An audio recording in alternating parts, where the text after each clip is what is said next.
College Football 26 is here. So we're going to be doing the first ever 136 team Imperialism tournament to determine the best team in college football. Here's the map, and the first team competing is Iowa State. The way this works is we use the team wheel to determine who is attacking. Then we spin the arrow to determine who gets attacked. So now we have Iowa State attacking Missouri, and the loser is eliminated. Let's get into it. And the first game is over, and Missouri, as much as it pains me to say that, is going to take down Iowa State. And they advance, and they're the first winner of this video. All right, so this is what the map looks like. Obviously, you can see Missouri has a nice big portion.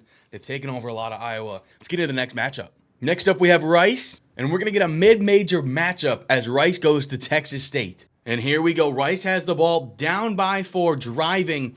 Quarterback steps back. Uh-oh, he's going to launch it. He is going to launch it downfield.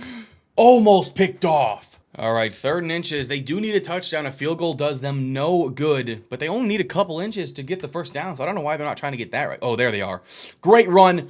A good 4 yards to reset the downs. And make sure you guys leave down in the comments below who you think is going to win. We got a lot of games to go. This is only the second game. We have over 100 to go, so buckle up. Here we go. A minute to go. Quarterback steps back, launches it.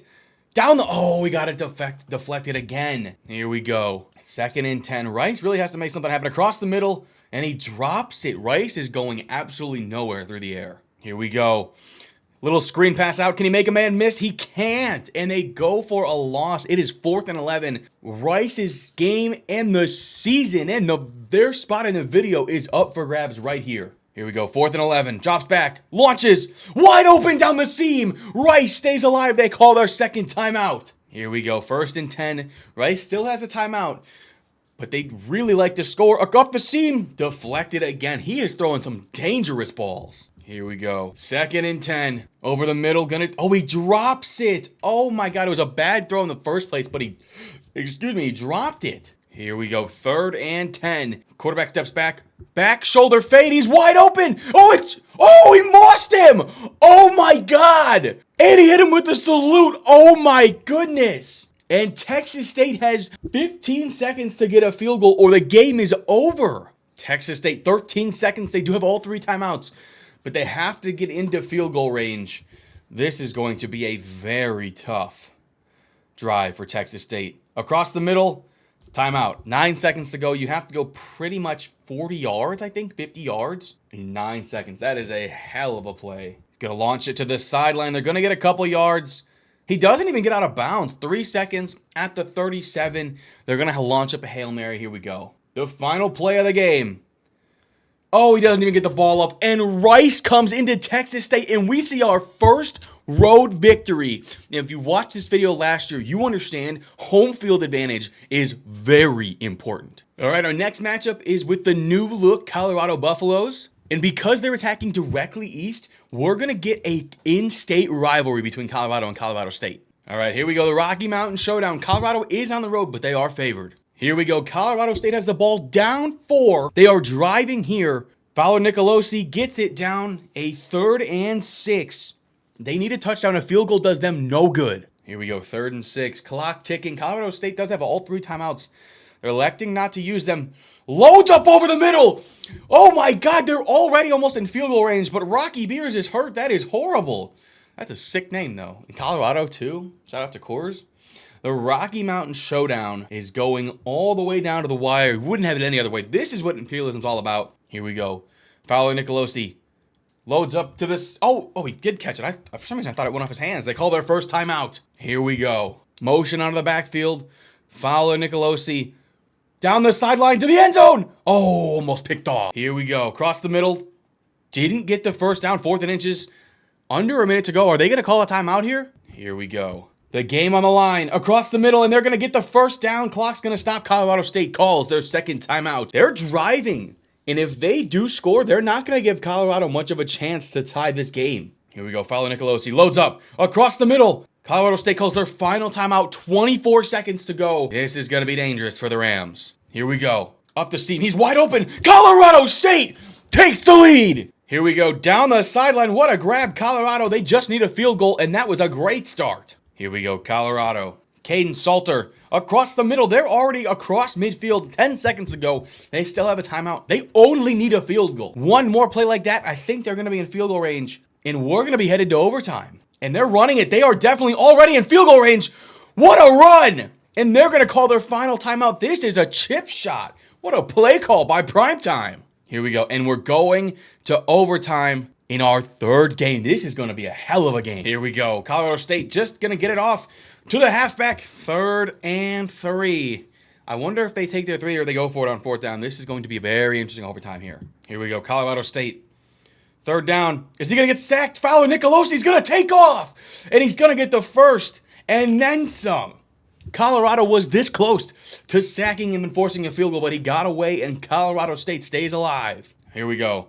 They're going to hand it off here on 1st down, and they're going absolutely nowhere. That is a loss. Colorado is really putting the clamps on late in the game. 2nd and goal at the 10. Can the Rams pull it off and take down the Buffaloes? Oh, on an RPO. Oh, wow. I've never actually seen that thrown. So that was a nice, interesting play call. 3rd and goal at the 10. This is probably you take your field goal if you're Colorado State, if you're not able to get it. Here we go. Motion a man out. Colorado is in a man defense. I think they're in cover 2 man. Oh, he's got to get rid of it. Across the middle.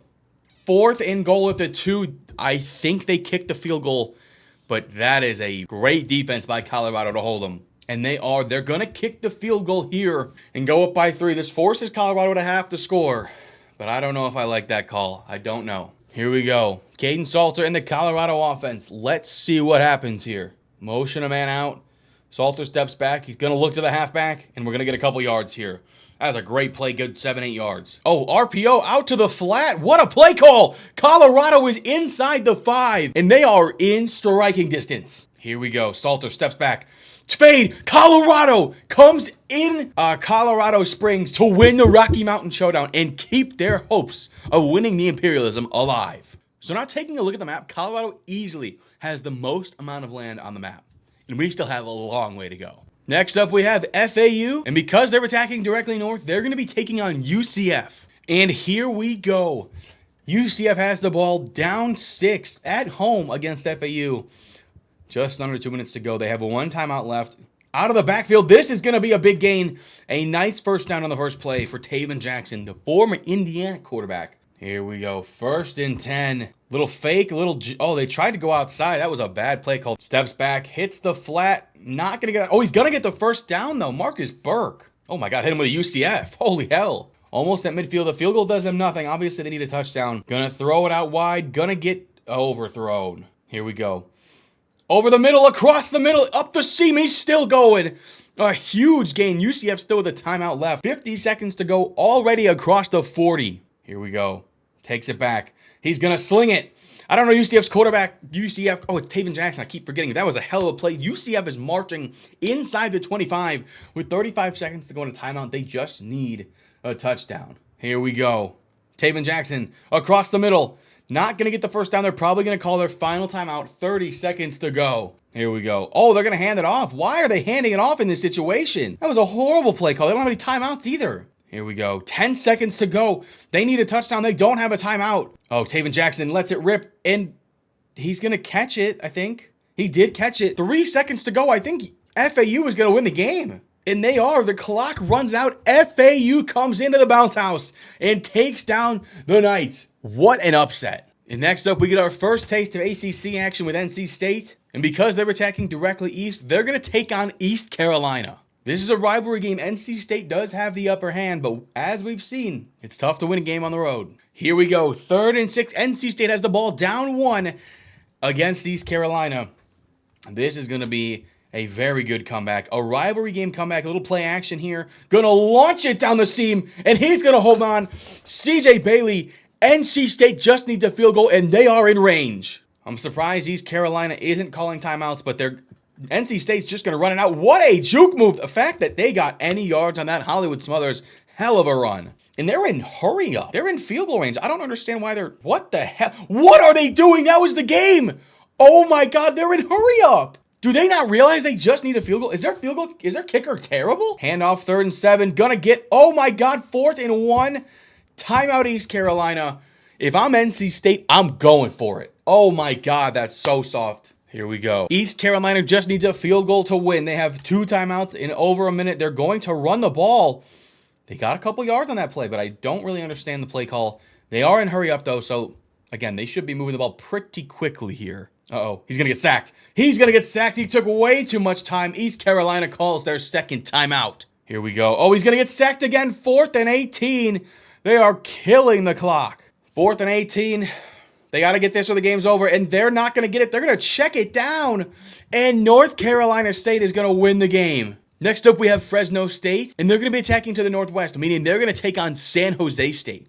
Another rivalry game, this time the battle for the Valley Cup. This should be interesting. Here we go. 2nd and goal. not NC State, Fresno State. Whoa, quarterback, whoa. Oh my God, that was a roller coaster. 3rd and goal at the 9. I don't even know what just happened. He did like a 360 in the pocket and then threw it to a San Jose State defender. Here we go. Fresno State down 4. Gotta let it rip. He got smoked. E.J. Warner, great job finding a guy, but their receiver got fucking smoked. 4th and goal. This is not the game because they do have 3 timeouts, but it's a hell of a guy. He gotta let it rip. Oh, he's wide open!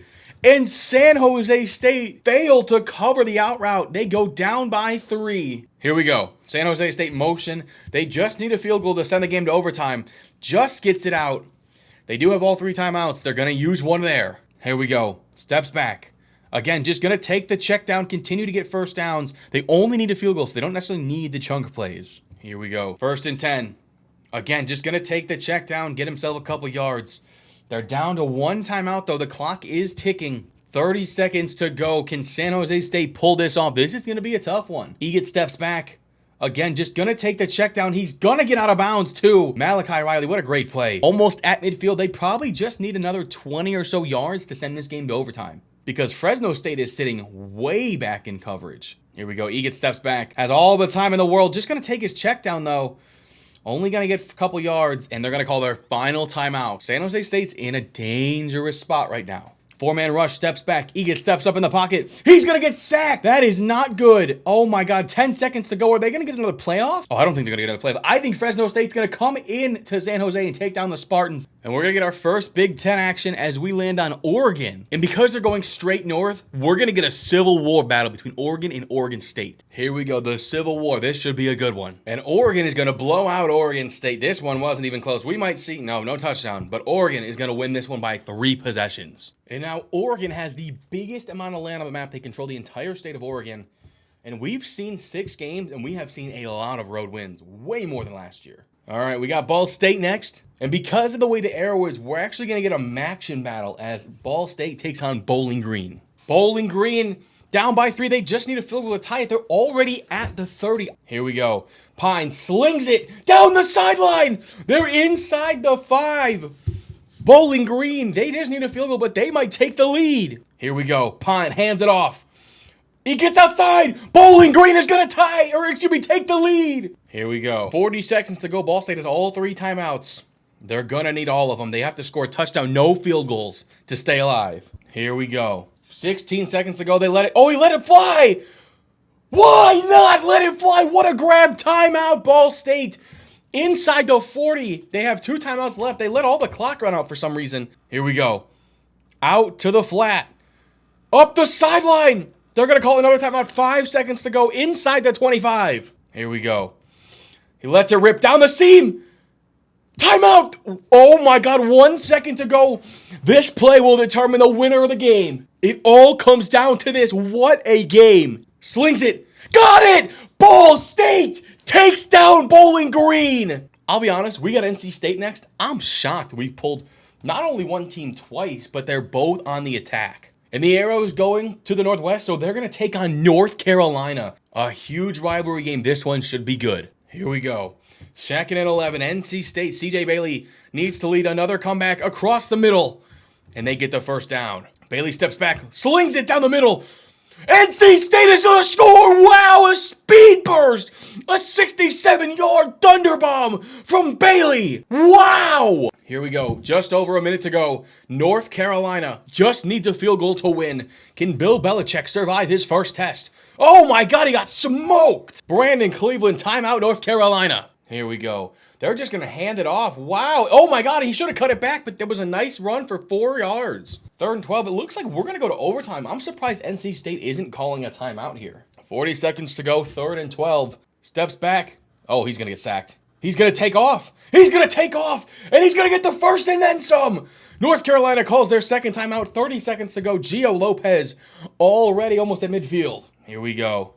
Gio Lopez steps back. Slings it. Honestly, it would have been nicer if he dropped that, but they do call their final timeout. They just need a field goal. If they can get to the 30, or even the 35, I think they have a chance to win the game here. Lopez steps back. He's got to let it fly. He's going to get sacked.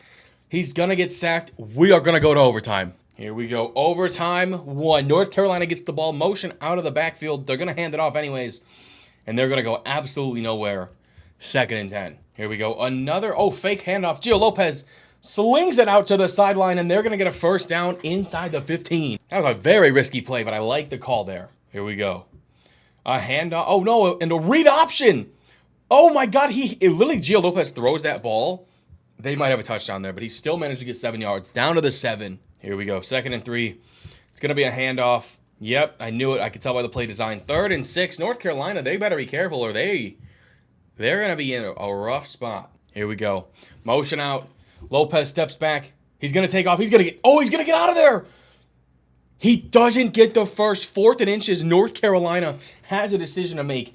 Bill, you better go for this. And they're not. They're going to kick a field goal. NC State, a touchdown, wins it. Bailey fakes it. Slings it. Oh, CJ Bailey, a chance to win the game. Oh, jet touch, reverse. Oh, with some Wildcat action. Bailey, wide open. NC State is going to take down North Carolina. What a play call. Oh, my goodness. All right, next up we have Central Michigan. And because they're attacking to the south, they're going to take on Michigan State. Central Michigan, down by 6, has the ball. They're going to hand it off on first down. Don't really understand why they did that. They don't have any timeouts. They need a touchdown here. Michigan State up by 6. It is tough to win on the road if you're a smaller team. I've noticed that. And Central Michigan is the smaller team. Here we go. Steps back. Hits the man out of the flat. Michigan State man coverage. Great job. 3rd and 3. Just over a minute to go. Central Michigan has to start scoring here. Levis steps back. He's probably going to sling it. Yes, he is. Down this. Oh, he caught it and then dropped it. Oh, my goodness. You cannot do that. 4th and 3. Here we go. Central Michigan doesn't get this. They lose. They're handing it off, and they're going to get it. What a run. Oh, my God. If he went outside, he was gone. Why did Trey Cornish run back inside? If he cuts it out, he's gone. Oh, my God. Michigan State is so lucky. Here we go. He slings it just underneath, just gets the check down off. No timeouts. 2nd and 5, 30 seconds to go. Central Michigan needs to get back to the line of scrimmage. They are wasting time. They need a touchdown. They have to go 47 yards in 20 seconds. 4-man rush. Just going to keep taking your checkdowns. Bro, you might as well let them drop that. What the hell are they doing? I cannot believe the way they handled that game. Central Michigan didn't do anything. They let the clock run out, and Michigan State survives. Next up, we're headed back to the Big Ten to take on Nebraska. Here we go. And Nebraska is headed to the southeast, which means they're going to take on Kansas in an old Big 12 showdown. Man in motion, Jalen Daniels. Kansas down by 1. They have the ball in all 3 timeouts, just going to hit their flat and get the first. And they're going to get to the line fast. They only need a field goal to win the game. They have 1:30 to go. Daniels swings out. Motion man across, and he's going to get out of bounds. And that's huge. Kansas is getting to the line in a hurry. They are moving the ball right now. Here we go. Daniels steps back. Oh, he's going to get sacked. Oh, no. He got away! What? How the... Jalen Daniels! Oh, my God. Timeout, Kansas. Wow. Oh, no, I lied. That was timeout, Nebraska. How did he get out of there? And they're going to fake the handoff, throw it across the middle, and they're going to get another first down. Timeout, Nebraska. Here we go. Daniels is going to fake the handoff, and he's going to go absolutely nowhere. 2nd and 15, timeout, Kansas. It's a 45-yard field goal. They're going to hand it off this time to Daniel Highshaw. Highshaw goes forward, gets about... Oh, that was LaShawn Williams. Excuse me. Nebraska's going to get the ball back at least probably 50-ish seconds to go if they don't get the first down here. Daniels! And Kansas forces... Oh, my God. 50 seconds to go. They only need a field goal. They have 2 timeouts left. Hand it off to LaShawn Williams, and he gets met in the backfield. Timeout, Jayhawks. 40 seconds to go with 1 timeout. They're going to hand it off to LaShawn Williams. He's going to try to bounce it outside, but he gets a yard. Injury timeout. Bro, he's faking it, but I respect it. 26 seconds to go. This is probably 1 more run, and then they're going to let the clock milk down and kick the game-winning field goal. LaShawn Williams Gets down to the 1. Oh my God, they don't need the, yeah. Timeout. Why did they call timeout with 20 seconds left? That was really dumb. Now Nebraska has a chance to win the game. Kansas goes up by 2 with 19 seconds to go. Nebraska with 13 seconds. They don't have any timeouts, but they just need a field goal. If they can get to the 45, they're going to win this game. Raiola, he catches the ball. 9 seconds to go. They're not going to kick a field goal. That's a 66. That was a hell of a throw by Dylan Raiola. And a hell of a catch by 18. I'm not familiar. 2-1. They're not going to get a playoff. Kansas is going to take down Nebraska. Wow. And at least for now, Kansas has the most land on the map. It's not always a good thing, though. Next up, we get our first look at Delaware. They're one of the 2 new teams in the game this year. And because they're going to the Northeast, they're actually going to go to Rutgers. So it's going to be a very interesting battle. And unfortunately for Delaware, this game wasn't even close as Rutgers dominated the Blue Hens. Next up, we're headed back out west to see BYU. And the arrow's going to go a little bit north, but pretty much to the west. And they're going to take on UNLV. 4th and 5, BYU down by a touchdown. They need it to stay alive. Across the middle, BYU is going to score and tie it. Here we go. UNLV, led by Alex Orji, has a chance to win the game. And he's going to get sacked. Is that a safety? Oh, my God. Keanu Tanuvasa has a chance to pull it out. And Orji might be hurt. What happens in those? Here we go. They're just going to hand it off. He just gets out of there. 3rd and 10. Timeout UNLV. If they don't get this, BYU is going to be in a great chance to win the game. Here we go. Orji steps back. He's going to launch it down the field. Caught! Wow! He's still on his feet! Oh my God, inside the 40! What a grab! They're going to hand it off. Are they already in? That was a terrible run. Jesus Christ. They might already be in field goal range. But they're kind of fumbling this by letting the clock run out. Orji steps back. He's going to get sacked. Oh my God, they're out of field goal range now. 3rd and 19. Keanu Tanuvasa has been a killer for this BYU defense. 3rd and 19. Orji steps. He lets it fly. Oh my God, what a catch! I don't know if they're going to have time to get it off, though. Oh my goodness, what a grab! The clock is ticking. No! UNLV's not going to get the kickoff. Oh my God. The UNLV receivers made 2 of the best catches I've ever seen in a video game. And they're not going to get a chance to win it in regulation. So we're going to overtime. Here we go. Retzlaff slips back. A screen. 2 linemen out there. If he just decided to cut back, he might be gone. Here we go. 2nd and 3. Retzlaff slings it to the corner. Oh, almost caught. Here we go. 3rd and 3. Retzlaff. They're going to, it is a handoff. And they're not going to get there. BYU is going to be forced to take a field goal. UNLV defense has been everywhere. Here we go. BYU takes the lead on the field goal. And UNLV has to respond. Here we go. Orji scrambles. What a throw. Stays alive, gets a couple yards. UNLV just needs a field goal, but a touchdown would win the game. And they're going to hand it off, and they're going to... Oh, great run! Great cuts. Got a couple yards by Jaden Thomas. 3rd and 2. Here we go. Orji steps back, slings it across the middle. Evades the blitz. 1st down, Rebels. And they reset the downs, and it's not 1st and goal, so they have a chance to reset them again. And they're going to hand it off again. And they're going to get, 3-4 yards? Only 2. Wow, it looks so much farther from up here. Orji steps back, slings it all the way down to the 1. Here we go. Handoff, 3rd and 1. UNLV wins, and they take down BYU. In our first look at a service academy in Army, and that is just going a little north, which means they're going to take on Syracuse. Tie game, 3 apiece. Syracuse about to get the ball back. All they need is a field goal to win this game. This has been a defensive slugfest and a great punt by our punter. I don't know why I said our punter. I meant Army's punter. Here we go. Syracuse steps back, slings it. Oh, he's not gone, but it's a hell of a throw. Steve Angeli, the former Notre Dame quarterback, slinging it for Syracuse. Oh my God, what is going on with the orange? Where are his arms? Angeli steps back, slings it across the middle, gets a decent amount. They only need a field goal, and they have 1:20 to go with 2 timeouts left. Here we go. Angeli across the middle, gonna get the first, and they reset the downs. At the 40, they already might be in field goal range, depending on how good their kicker is. 45 seconds to go. Angeli loads back. He's going to hit the man across the middle. I don't think he got the first down. 38 seconds to go. Timeout Army. So they are officially in field goal range, Syracuse. Angeli hands it off, and they're going to get the first. Timeout Army. Here we go.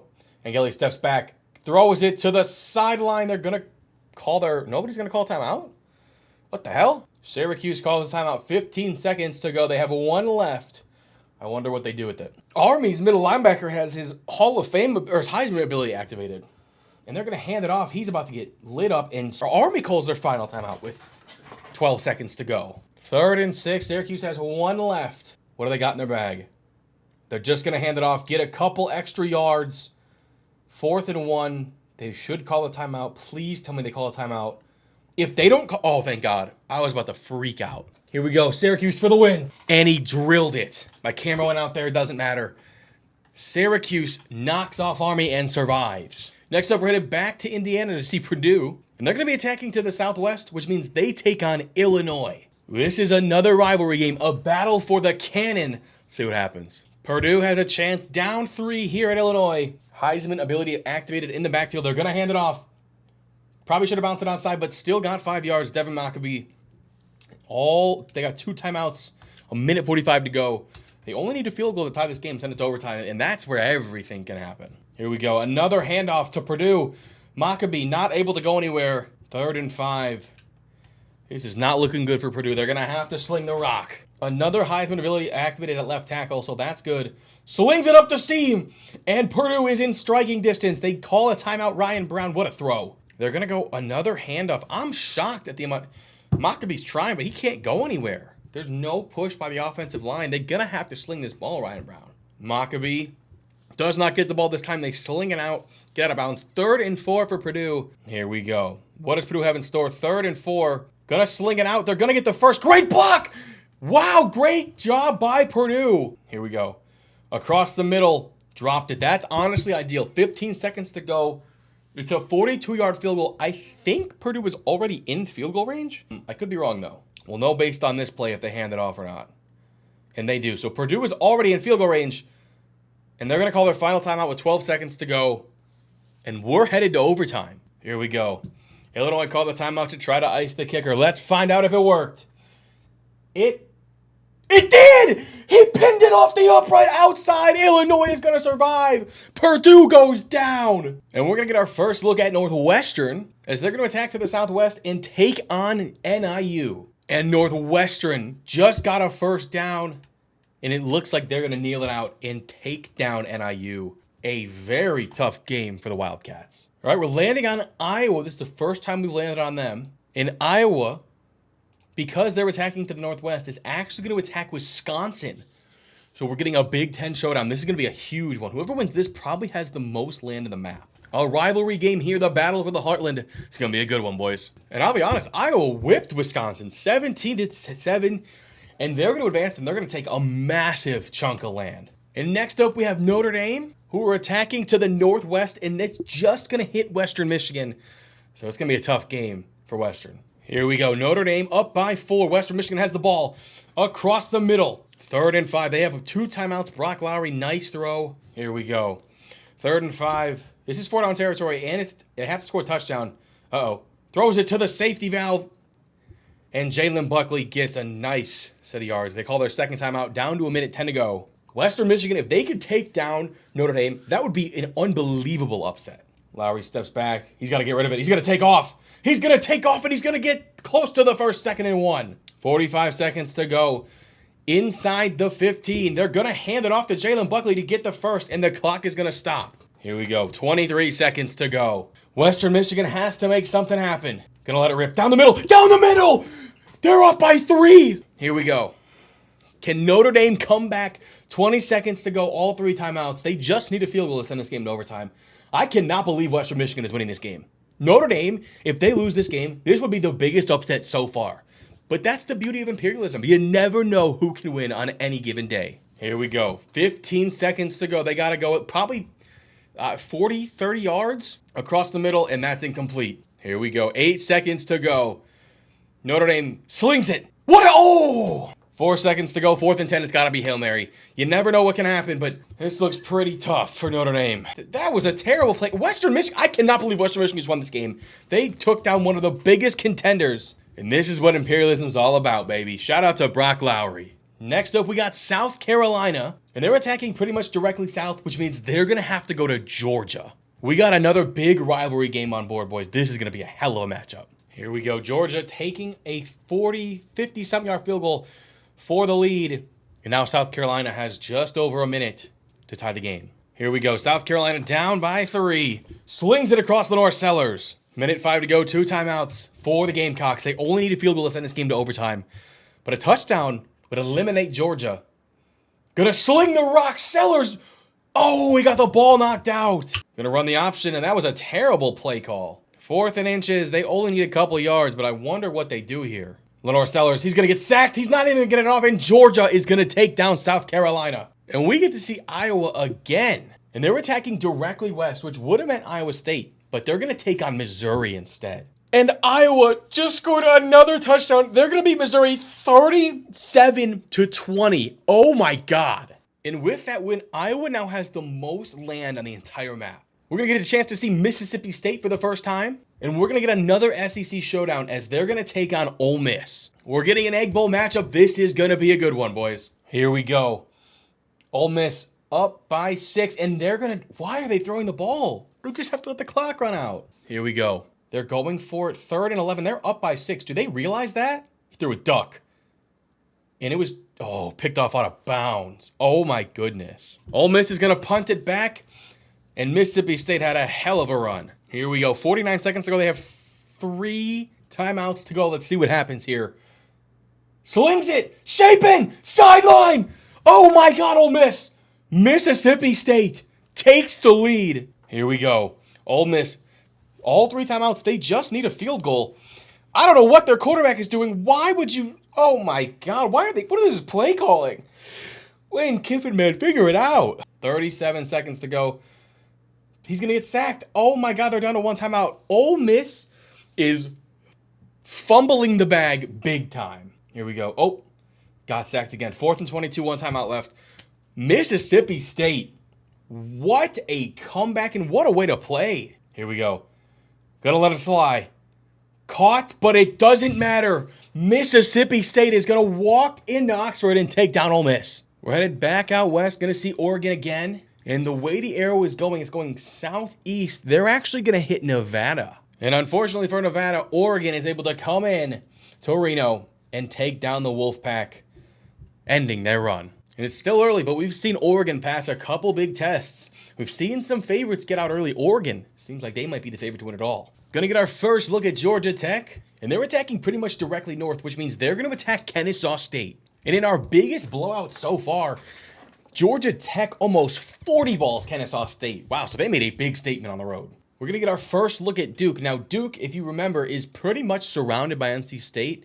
So odds are we're going to see them play each other unless... I think technically this is Duke NC State. I do want to take a look just to make sure. And no, unless I'm mistaken, I am. Duke is going to take on NC State. The winner of this will control the entire state of North Carolina. A rivalry game. We got one more between the 3 Carolina schools. Let's do it. Here we go. 1st and 10. Duke up by a touchdown. NC State trying to get a stop to hold on and survive. Duke's going to go outside. They're going to run the ball. They're going to get a first down and then some. And I think that might be it. Jaquez Moore, what a run. Going outside, then cutting back in. That is a horrifying looking wolf. And that's going to do it. Duke is going to take down NC State and control the entire state of North Carolina. We're getting our first look at Utah State. The arrow's going a little bit to the northeast, and they're going to take on Wyoming. And this is a rivalry game for the Bridgers battle. That is a sick-looking musket. Musket? That's a musket. That's what it's called. And Wyoming absolutely obliterated Utah State 31-7, winning the Bridgers battle and keeping the musket here in Laramie. We get our first look at FIU, and they're going to be attacking to the north, which is going to mean they're going to take on USF. Here we go. USF, a minute 20 to go. Got to get a touchdown. No field goals. Here we go. Oh, he's going to try to scramble.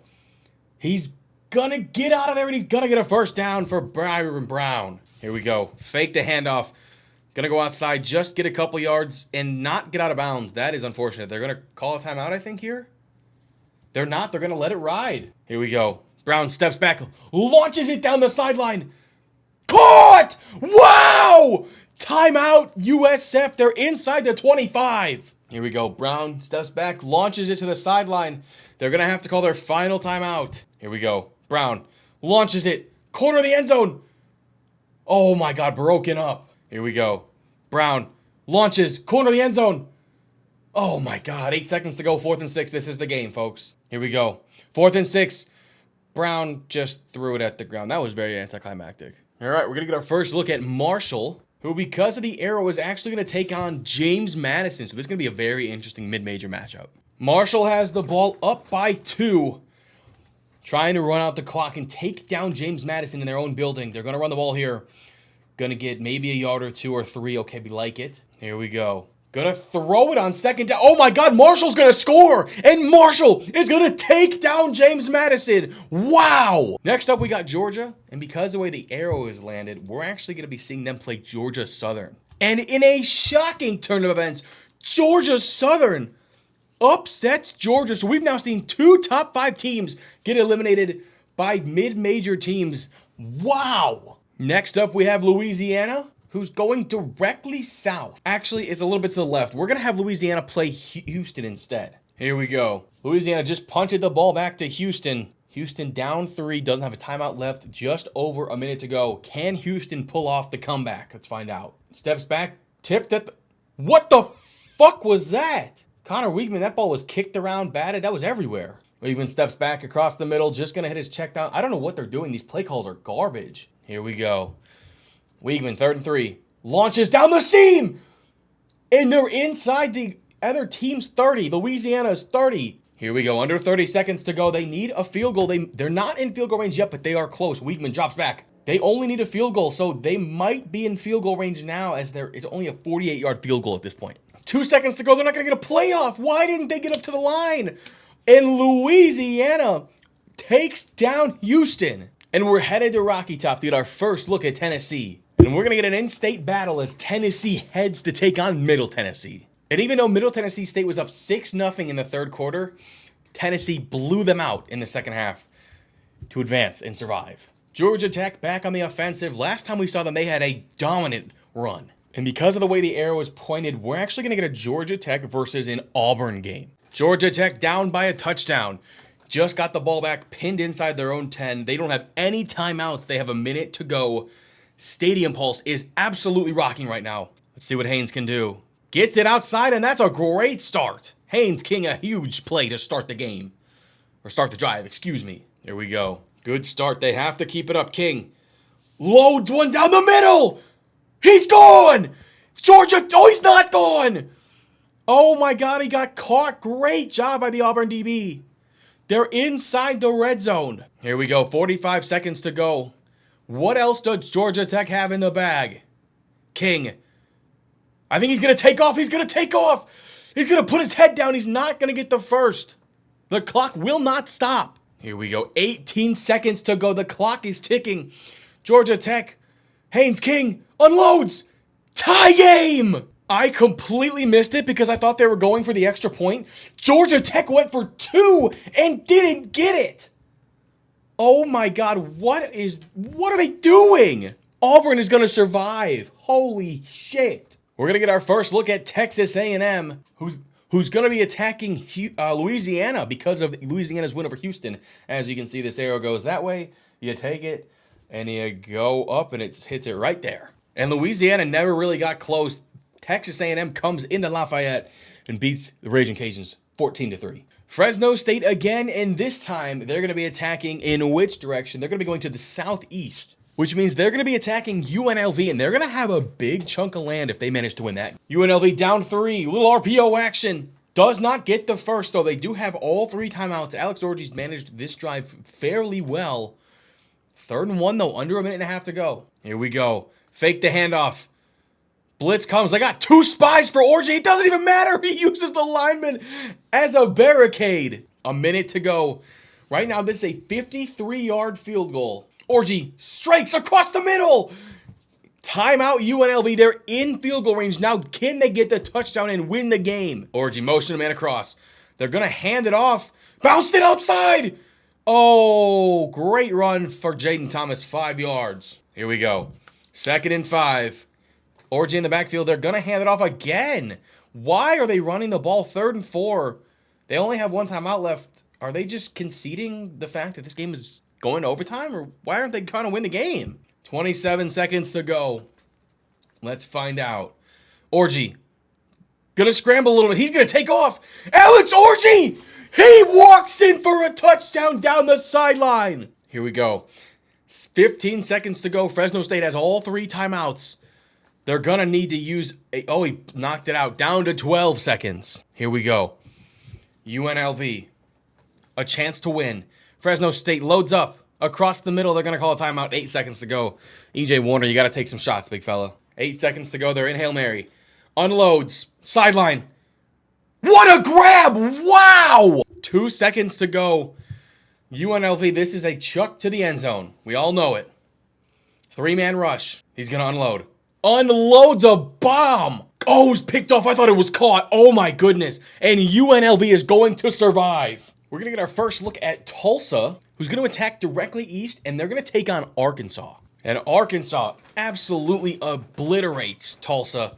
38-14, ending their run early. All right, we get another look at Texas A&M, who this time is actually going to go west, and they're going to take on Rice. Whoever owns this is going to have pretty much the entire southern part of Texas. And Rice put up a good fight, but Texas A&M managed to hold on with a big fourth quarter and take down the Owls. All right, next up is going to be UAB. And UAB is attacking to the southwest, which means they're going to take on Mississippi State. And the winner of this will secure their spot in the top 100. And in a shocking event, UAB not only beats Mississippi State, they maul them 17-3. Mississippi State only managed a field goal in the first half.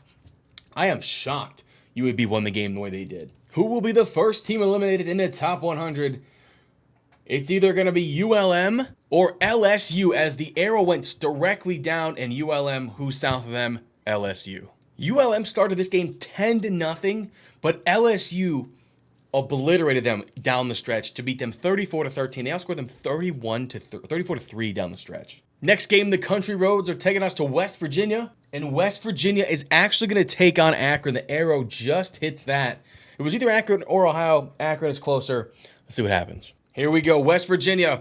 They just need a first down. The game is over. A juke move. The ball goes out of bounds, but Nico Miracle is going to lead West Virginia to a win. Here we go. Oh, I thought the ball was loose. I don't understand why West Virginia's throwing the ball, bro. Just run it out. Here we go. Gonna hand it off, and he's gonna get nowhere. Akron calls their final timeout. Unless West Virginia gets this first down, Akron's gonna get the ball with about a minute to go and a chance to tie the game. Here we go. They're going to kick a field goal, and I think this is going to do it. He missed it! Oh my God, Akron has the ball.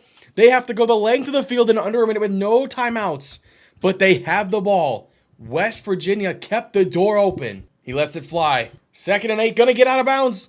He didn't get out of bounds. What a bozo. Ben Finley, great throw. Clock is ticking. What is Akron doing? Here we go. He launches it. Gonna get out of bounds. He's not gonna get out of bounds. Why do they not go out of bounds? They couldn't do anything. Akron falls to West Virginia. West Virginia survives.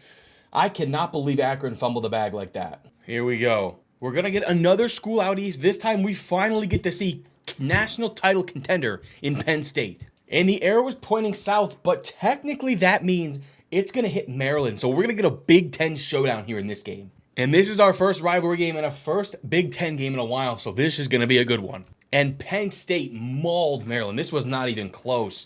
35-3. Drew Aller put his foot down in one of those dominant games we've seen so far. Next up, we're headed back to Oklahoma. We get our first look at the Sooners. And because of this arrow, we're going to get Bedlam as Oklahoma takes on Oklahoma State. And unfortunately, this Bedlam was not that exciting. Oklahoma obliterated Oklahoma State 28-12. John Mateer made a big statement in his first Bedlam. We're going to get our first look at Virginia this season. And because of the way the arrow is, we're actually going to see Virginia take on West Virginia. And we get another game in which the home team dominates. West Virginia takes down Virginia, and they are the king of Virginia. Next up, we get to see Tennessee again, and they're going directly south, which means they're going to take on App State. And Tennessee, they just came in that second half and dominated App State. Listen, the first couple games, we had a lot of really high-level games, but we've had a lot of blowouts. And you wouldn't notice them as much if they were sprinkled in, but they've been a lot in a row.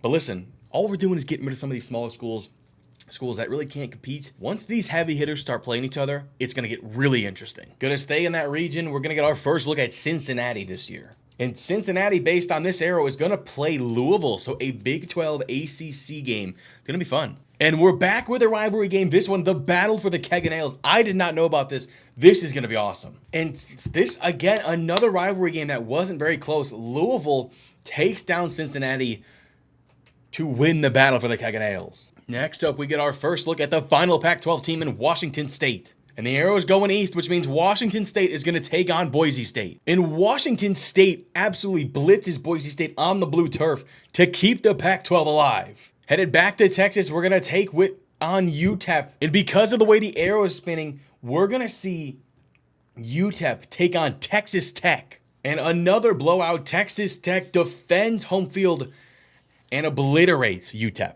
All right, we're headed back to the MAC. Ball State, we've seen them before. Will they get another win? And because they're headed directly east, they're going to take on Illinois. This is going to be a tough one. And unfortunately for Ball State, Illinois was able to milk the clock out. We finally got a good game, but Illinois managed to milk the clock out. And they're going to take a knee. And they're going to sneak by Ball State to survive and advance. We're headed back to the state of Texas. Our first look at Baylor.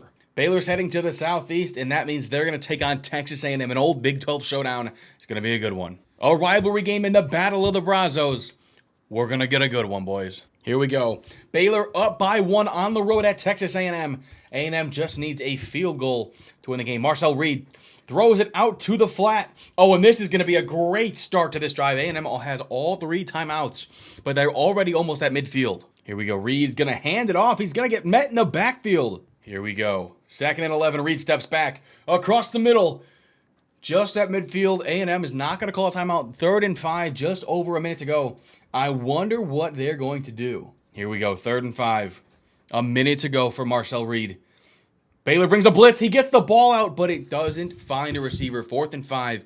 It's not over because Texas A&M still has all 3 timeouts. So even if they aren't able to convert here, they're going to get another chance. Here we go. Reed steps back, fires across the middle, and he's going to get there. A&M calls their first timeout, and they get across the 50. They are in, I'd say they got 15 yards to really guarantee it, but 10 yards away from a long field goal. Reed steps back, 4-man rush, not get anywhere. Out to the flat. Right now it's a full 56-yard field goal. That's long, but it's doable, I think. Maybe not. Here we go. 2nd and 6, 40-yard line. Reed he gets rid of the ball, but he almost got sacked. Here we go. 3rd and 6. Reed steps back. 4-man rush. Pressure to the flat. Gets it out, and they're going to get all the way down. 4th and 1. Baylor is going to get the ball back if they're not in field goal range. Baylor's going to get the ball back no matter what. Here we go. 4th and 1. A 50-yard field goal for the lead for A&M. Up and through. Texas A&M takes a 2-point lead with 30 seconds to go. Baylor has all 3 timeouts. Here we go. They're going to run the ball on 1st down. It was a great play call. Wow. I did not expect that to work. Bryson Washington ran for about 30 yards. Baylor already almost at midfield. 23 seconds to go. They still have 2 timeouts. Here we go. Steps back. Fires! Sideline! Baylor is going to take down A&M! Wow! Here we go. 12 seconds to go. They do need a touchdown. And Marcel Reed gets sacked. Timeout. 9 seconds to go. 12-17. A&M needs a touchdown. It's going to hit the crosser. Again, they're going to call their final timeout. 4 seconds to go. This is going to be the game right here. Reed. Down the sideline. Picked off! And Baylor takes down A&M. And we're going to get Louisville again, but this time we're on the offensive. Louisville's going to go to the northeast, and because of the way the map is, they're actually going to take on Ohio. Louisville down by 7. They're going to spike the ball here. With 35 seconds to go, no timeouts. They need a touchdown. It is going to be very hard. Ohio has them on the ropes. I'm shocked, especially after how good Louisville looked against Cincinnati. They're just going to have to be in hurry up the entire rest of the game with no timeouts. Here we go. Moss across the middle. 1st down. Gonna get upfield. Already across the 40 with only 17 seconds to go. The clock is ticking. Here we go. Moss steps back. Is that PI? Is that PI? 10 seconds to go. That is gonna be PI on the Ohio defense. So the first time we've seen a penalty in this entire video. 1st and 10 at the 27. 10 seconds to go. Can Ohio hold on? Oh, will Louisville Send it to overtime. Let's find out. Moss. Across the middle. Gets his man. Down to the 4. I don't know if they have time to snap the ball. 3, 2, 1. They didn't get it off, and Ohio holds on. Oh my goodness. Next up, we get our first look at Michigan. Michigan, obviously the reigning champs going into last season. And Michigan, because of the way the arrow is facing, they're just going to take on Western Michigan before Michigan State. So we almost got a really good rivalry game. And Michigan absolutely whiplashed Western Michigan. So the only 2 teams left in Michigan, besides Eastern, are the 2 big schools. We're going to get FIU, and because they're going to the southeast, they're going to take on Miami. It's going to be a tough game for the Panthers. No contest here as Miami takes down FIU. They shut them out. We're going to stay in the south with Georgia Southern, and because the arrow is going more south than east, Georgia Southern is going to take on Florida. And Georgia Southern didn't stand a chance. I'm shocked they beat Georgia, but Florida absolutely flogged them, man. Shut out Florida, big statement game. Going back to the Northeast, this time we're getting our first look at Temple. And they're going to go to the south, a little bit west, and they're going to take on Penn State. Another rivalry game, a big challenge for Temple. Let's see if they're up to it. And Penn State is just going to survive. They just completed a play before I was able to hop in here on 3rd down to advance to this. Next up, we got our first look at Western Kentucky. You see Big Red in the game. Western Kentucky going pretty much directly north. They're going to take on Indiana. And although the beginning of this Imperialism, we had a lot of guys and a lot of smaller schools that were winning on the road, we've started to see that home field advantage is very important. Indiana absolutely blanks Western Kentucky. And Big Red, see you later, big fella. All right, we're going to get our first West Coast team in a while. We're going out west to see Stanford. And because they're attacking to the southwest, that technically means they're attacking UNLV. Another one that was almost close, but Stanford in this ugly-ass tree managed to come into Vegas and take down UNLV. And here's a look at the updated map. Obviously, Stanford, it looks like they've taken a massive control in a massive part of the map, and they easily have the most land. Next up, we're back to Kansas. Here we are. All right, Kansas, if you look at this, obviously we landed on Kansas. They're going to the southeast. They're going to take on Arkansas. If you know anything about these 2 schools, Arkansas has kind of owned Kansas lately. Beat them in the Liberty Bowl a couple of years ago. Beat them in the NCAA tournament a couple of years ago. Won the regional in baseball. I might be missing some stuff. Oh, Arkansas beat them in basketball in a scrimmage a couple of years ago, or last year, or 2 years ago. I forgot when it was. But yeah, Arkansas has kind of owned them. Let's see if it continues. 3rd and 7, Kansas driving. The game is tied. Or excuse me, the game is not tied. Kansas down by 3. A field goal, which they're in range, would tie the game here. Daniels drops back. Lets it unload into coverage, and we're going to see a field goal from the Jayhawks. If they make this, the game is tied. It'll be interesting. Here we go. Ball's up. Ball's good. Tie game, 20-20. Our first look at the new David Booth Memorial Stadium. I'm not going to lie. Looks great. It does look great. Here we go. Going to hand it off. A great stop on the kick return, but Arkansas managed to turn that into a nice 10-yard run to get out of their own end zone. Ball back to Taylon Green. Gonna fire across the middle. Not a first down, but they are moving the ball very effectively. A Heisman ability has been activated on the offensive line. Arkansas moving quickly. 1:20 to go. We're gonna bring a blitz, but it's not gonna get home. And they're almost at midfield. Here we go. Green drops back, fires to the sideline, and he's gonna fall inbounds. Arkansas calls their first timeout. They're across midfield. Kansas's defense has to step up soon, or Arkansas is going to be in a great spot. Taylon Green drops back across the middle. Keeps them in front of him. 3rd and 1. They're going to hurry it up. Empty back. Oh, no. They're bringing a running back there. I think they might hand this off. 3rd and 1. Kansas probably only bringing 3. 4-man rush. Going to hit the flat. Taylon Green takes off. Taylon Green! Sideline! Oh, my God. That's going to do it for Kansas. 48 seconds to go. They're going to start running the ball. 2 Heisman abilities activated for the Arkansas offense. Going to start running it completely. Their best bet is to let them score. Timeout, Jayhawks. They're going to miss this field goal. Or make this field goal. This game is over. Another handoff.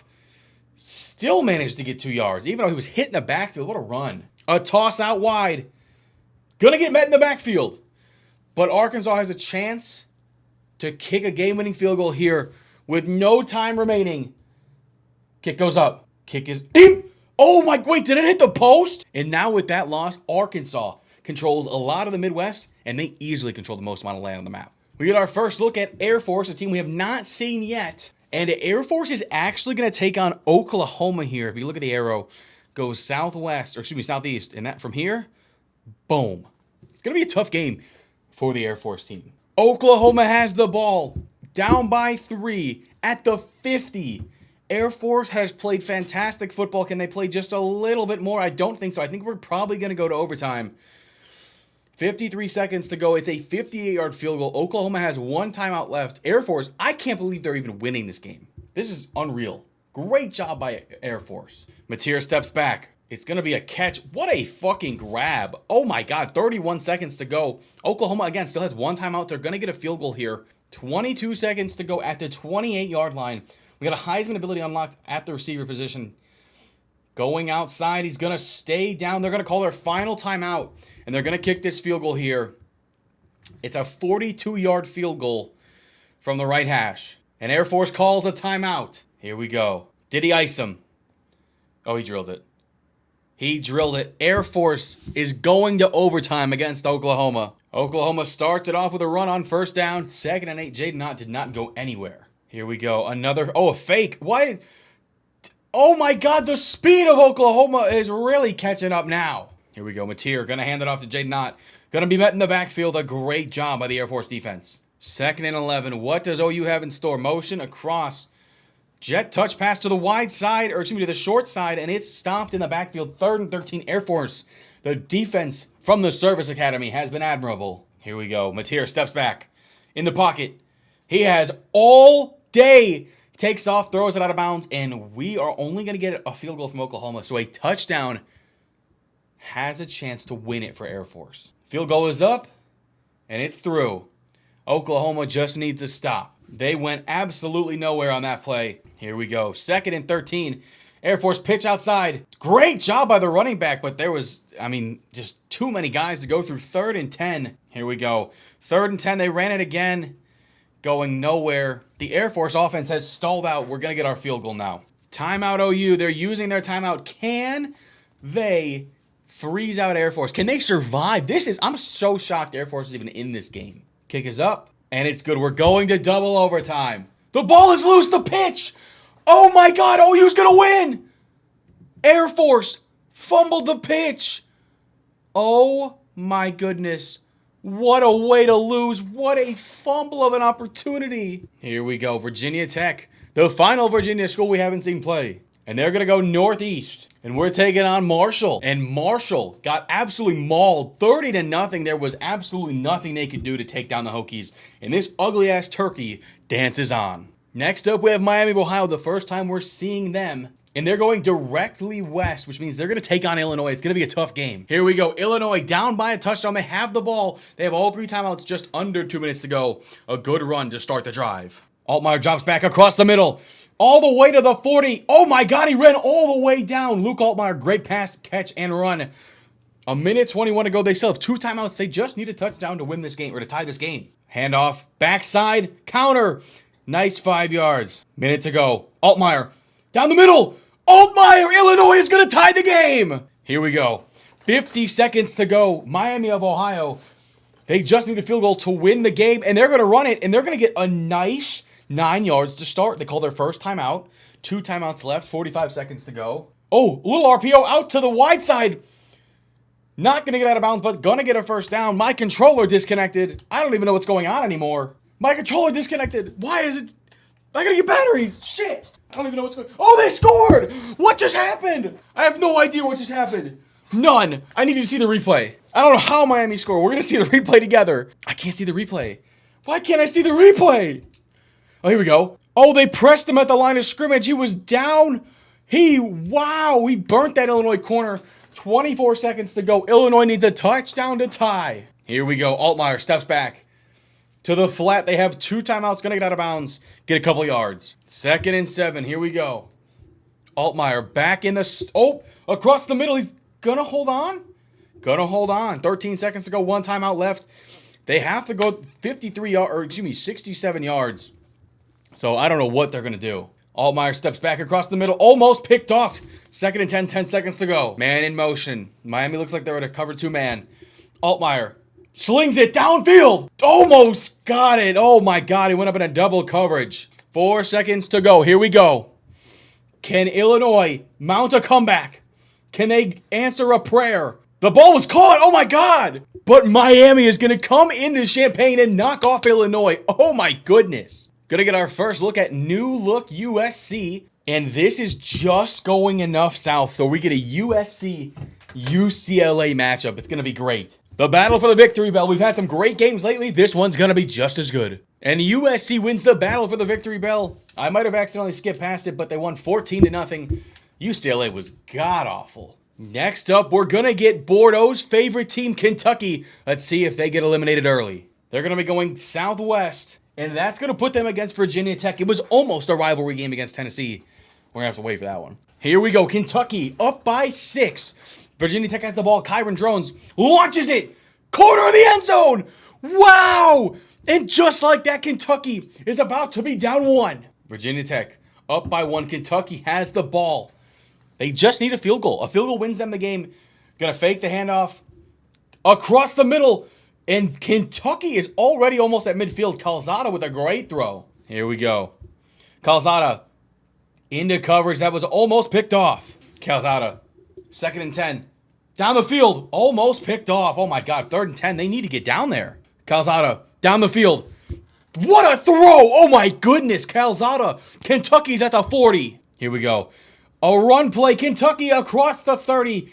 And Virginia Tech calls its first timeout. Fake an RPO outside. Kentucky. Juke move. 10-yard line. 1st and goal, Kentucky. Here we go. Minute 3 to go. I wonder if Kentucky might be moving too fast, giving Virginia Tech time. Oh, they're going to get sacked. Call a timeout. Number 1. 2 to go. 1st and goal at the 13. And they're going to run it. They're going to run it. Oh, he should have bounced it outside. What is that guy doing? Timeout for Virginia Tech. 3rd down. Virginia Tech has one more timeout. So no matter what, they're going to get the ball back with roughly 45 to 50 seconds. It's a 4th and goal at the 9. I'm not going to lie. I spaced out there for a second. Kentucky is going to kick the field goal to take the lead here at Virginia Tech. Kentucky takes the lead. Here we go. Virginia Tech, Kyron Drones, 40 seconds out to the sideline. They only have one timeout left, and they only need a field goal to win the game. I've been sitting at this setup so long. The lights that are behind you that are pointing at me are literally starting to drip in I'm starting to sweat my ass off. Here we go. Drones across the middle. He honestly probably should not have caught that ball. 36. Clock is ticking. 3rd and 5. They pretty much have to go 30 to 40 yards. 17 seconds to go. Empty backfield for Kyron Drones. He's going to launch the ball down the field. Right sideline. Oh, here we go. Heisman ability out wide for the Virginia Tech Hokies. Motion man across, 9 seconds to go, 4th and 5, an all-out blitz, It's a foot race. Virginia Tech is gonna win the game. Oh my goodness, what is Kentucky doing? Down to the top 76. The winner of this game will be locked into the top 75, and it's gonna be between Coastal Carolina. Coastal Carolina is going directly east. However, it is tilted a little bit down, which means they're going to take on Florida. This is going to be a tough matchup for Coastal. And unfortunately for Coastal, Florida absolutely crushed them 23-6 to lock their spot into the top 75. Here we are, the top 75. If we look at it, there's still a lot to go, but we do have Oregon and Stanford on the West Coast with a decent amount of land. Arkansas in the middle, along with Oklahoma. Florida and Miami of Ohio have taken out nice chunks. Iowa in the middle. We got a lot of teams still to go. We haven't even seen powerhouses like Ohio State. We haven't seen Texas yet. We haven't seen some of the Big 12's best in Kansas State. We haven't seen TCU or the Arizonas. Here we go. Who will be eliminated first from the top 75? Will it be Duke? Will it be Clemson?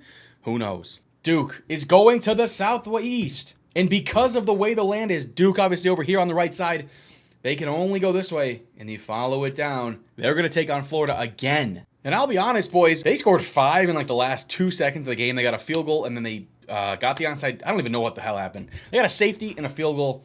Didn't matter. Literally didn't matter. Florida takes down another challenger and beats the Devils. Next up, we have San Diego State, our first time looking at them, and they're going to the Southwest. Now, San Diego State to the Southwest, that means they're taking on Hawaii. Here we go. Hawaii, San Diego State tied 10 apiece. A field goal wins the game. Hawaii has all 3 timeouts. They're going to run it on first down. That was a hell of a play call. Hawaiian, hurry up. 1:45 to go. They have all 3 timeouts. A field goal for either team breaks the tie and probably wins the game. Oh, he's going to take off. He's going to take off. He's going to get caught from behind. 3rd and 8. Micah Aledo. 1:30. This is dangerous. If Hawaii doesn't get this, San Diego State's going to have a lot of time left. He's going to throw it down the field. 1-on-1.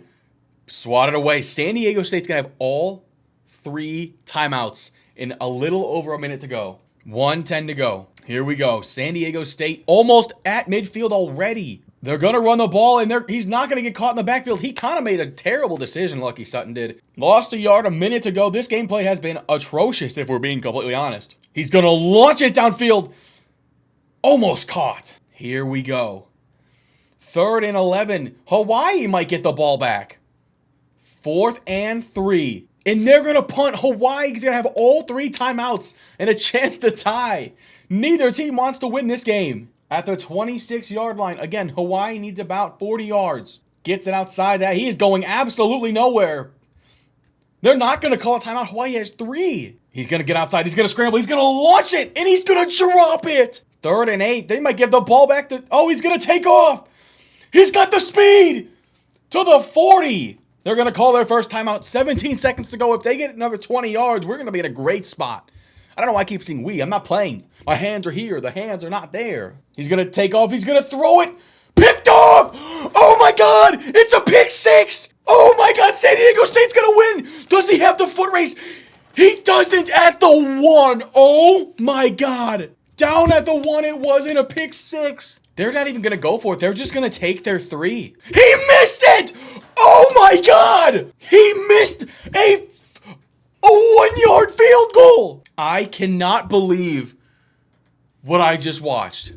Hawaii threw a damn near pick 6 all the way to 1, and San Diego State missed it. Hawaii is only going to get an extra or a field goal out of this one. San Diego State needs a field goal to tie. Gonna hand it off a run play. Here we go. 3rd and 1. Can San Diego State get the first? They can, and then some. Gonna hand it off. He's gonna go. I don't know what the hell just happened in my game, but Hawaii managed to kick a game-winning field goal in overtime and win the game, stop San Diego State. So Hawaii has some mainland land. All right, here we go.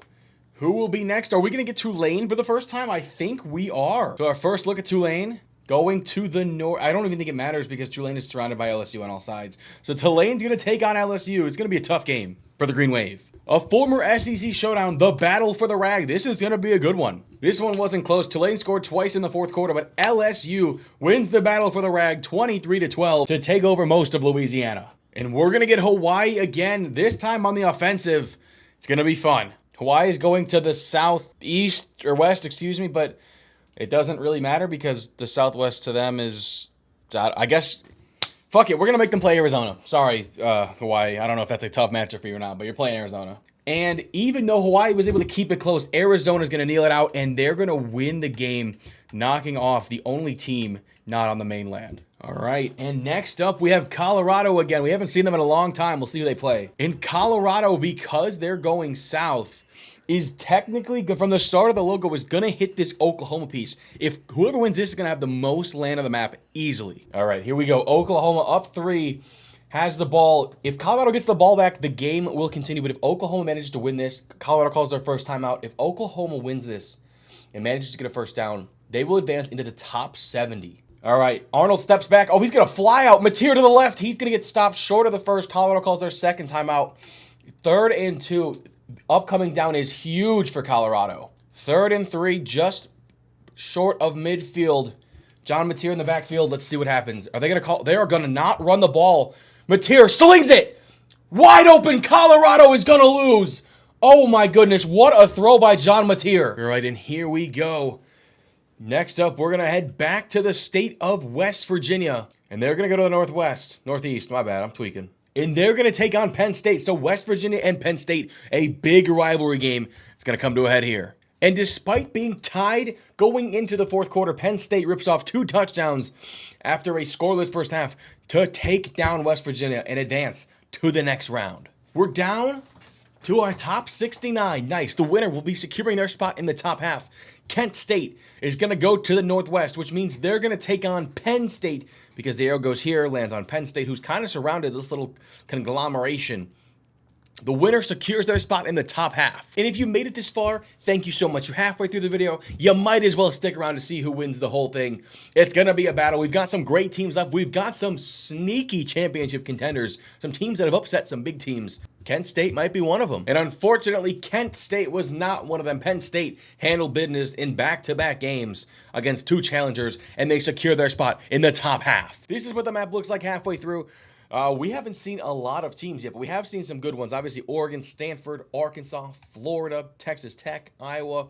We haven't seen national championship contenders like Ohio State or Alabama. We haven't seen teams like Texas or Florida State, Minnesota, Cal, Washington, either of the Arizonas, TCU. We haven't seen a lot of teams. We're halfway through. This is what the map looks like. It's been a hell of a ride. If you made it this far, thank you so much. Let's get into the next game. Who will be the first team we see in the top half? It's going to be Arkansas. We've seen them before. We haven't seen them on offense. And because the arrow is going to the southwest, Arkansas is actually going to take on SMU, so this is going to be a great game. Tie game. SMU has the ball. Just under 2 minutes to go. Let's see if SMU can pull out a win here. Kevin Jennings in the backfield. Single back. Going to throw it out wide. A little RPO action. Get a couple yards. They have all 3 timeouts. And a field goal wins the game right now. Here we go. 1:30 to go. SMU taking their time. 2nd and 6 here. Jennings steps back, slings it across the middle. It's going to be a catch, but only 2 yards. I don't really understand what SMU's plan is here, because if they don't get this, they're going to give Arkansas the ball back with a little under a minute to go. Here we go. 1:10 to go. Let's see what Arkansas has in store. SMU Jennings hits the running back or the tight end out of the flat. Oh, he had the first down, and he decided to try to bounce it outside. He should have just tried to truck through him. Arkansas calls timeout and will get the ball back. Arkansas has to go about 40 to 45 yards to get into field goal range. Taylon Green in the backfield. Looking like a 4-man rush. No, they're bringing an all-out blitz. A read option for Taylon Green, and he's going to get 6 yards. Arkansas, 2 timeouts left. Only 30 seconds to go. Green, a 5-man rush. He's going to throw it. 3rd and 4. This has been a blunder of a possession by the Razorbacks. 24 seconds to go. Let's see what Arkansas can do here. They're going to... What the fuck was that? What did I just watch? And we're headed to overtime. SMU is not going to call a timeout. First play from the line of scrimmage. SMU with a great 6-yard run by TJ Harden. Here we go. Going to run it again. Great run this time inside SMU. Inside the 5. He reaches all the way down to the 1. SMU is good. Probably going to score a touchdown here in the next couple plays. He's going to throw it out, and Kevin Jennings gives SMU the lead. Arkansas has to respond here. Taylon Green steps back. Over the middle, hits the running back, doesn't take the sack, gets a nice 5 yards out of that play. Green steps back, loads up, across the middle, and we're headed to double overtime. What a throw, and what a play call. Here we go, Arkansas again in double overtime. Tie game, 21 apiece. Taylon Green, they're going to start this game off on, or this overtime off on the ground. Mike Washington, almost 10 yards per carry. Arkansas, a surprising team in this Imperialism, has won a couple good games. I definitely did not expect them to be in this game against SMU on the road, but they're proving everybody wrong. Here we go. 1st and 10, just outside the 10-yard line. Another good run play. Actually, that didn't go as far as I thought, but they're really trying to establish the ground game here. Green steps back, slings it across the middle. Arkansas is going to score. Here comes Arkansas going for 2. A Heisman ability activated in the backfield for Taylon Green. Steps back, loads up, fires, and they're going to get it. SMU has to convert a touchdown and a 2-point conversion to stay alive. Here we go. Jennings steps back, fires down the sideline. Oh, deflected. Honestly, I think if he waited another step, that's a touchdown running in the end zone. Jennings motion man out. 4-man rush. Jennings fires. 1st down for SMU. What a throw. Great route by the receiver. Here we go. Jennings steps back, fires across the middle. Another 7 yards. Great job.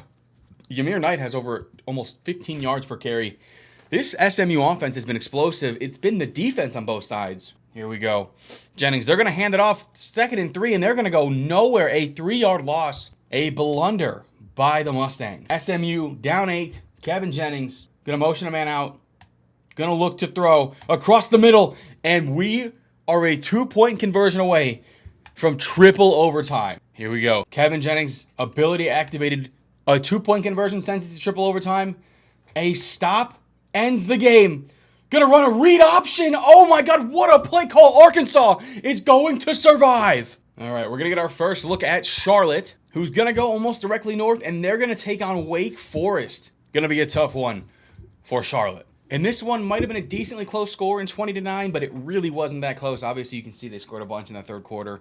But Wake Forest had the ball the entire game, and they're going to survive in their first matchup. Next up, we're headed back to the Big Ten to see Michigan State. And because the arrow is going northeast, or northwest, it really doesn't have anything. So you just kind of follow the line, and then it lands in the Iowa land. So Michigan State is going to attack Iowa. This should be a good one. Michigan State down by 4. All out of timeouts. 3rd and 14 for Iowa. They're down by 4, but a field goal here, which I think Iowa's going to manage to get, is going to put them up by a touchdown. It's going to be a play fake. Whoa, they should have just handed that ball off. All right, well, they're going to kick a 50-yard field goal with about 30 seconds left. Got a couple abilities activated on that left side. There's no way Michigan State blocks this.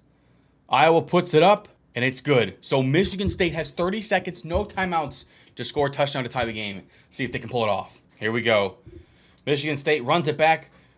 Kind of a terrible return. I don't really know why they took that out. They lost 6 yards on that. They have to go 86 yards in 30 seconds with no timeouts here at Kinnick, which is an incredibly tough place to play. I don't really understand how Aiden Childs does this. Slings it out. 27 seconds. You don't go anywhere. Here we go. Steps back. Childs gonna have to unload.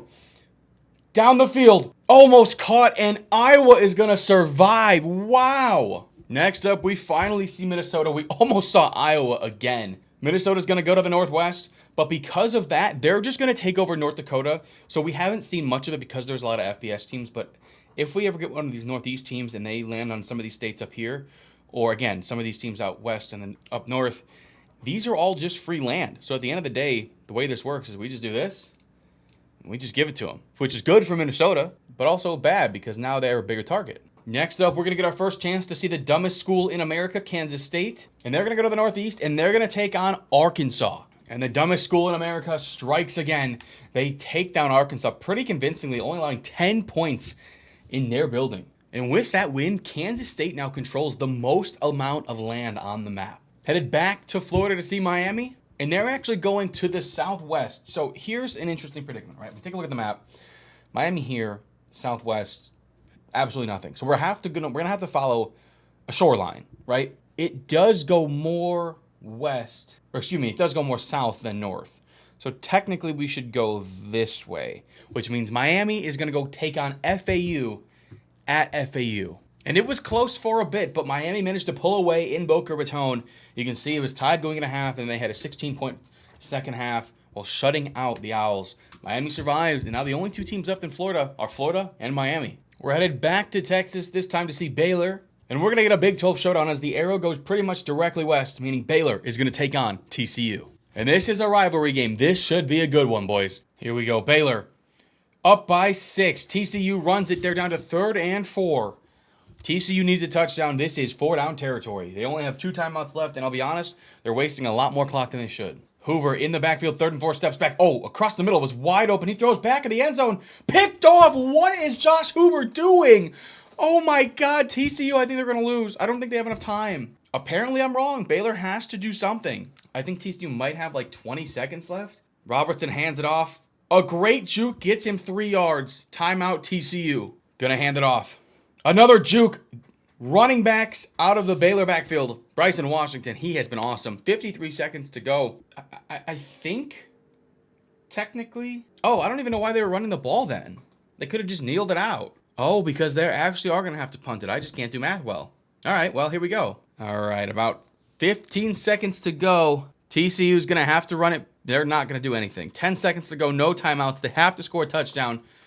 This either has to go out of bounds or it's got to be an absolute bomb. Going to launch it. Across the middle, 1st down, 7 seconds to go. I don't know if TCU's going to get another playoff. And TCU is not going to get another playoff, and they're going to lose. Baylor comes into Fort Worth to take down the Horned Frogs. What a game. Last time we saw Minnesota, they didn't play. Will that continue, or will they be forced into a game?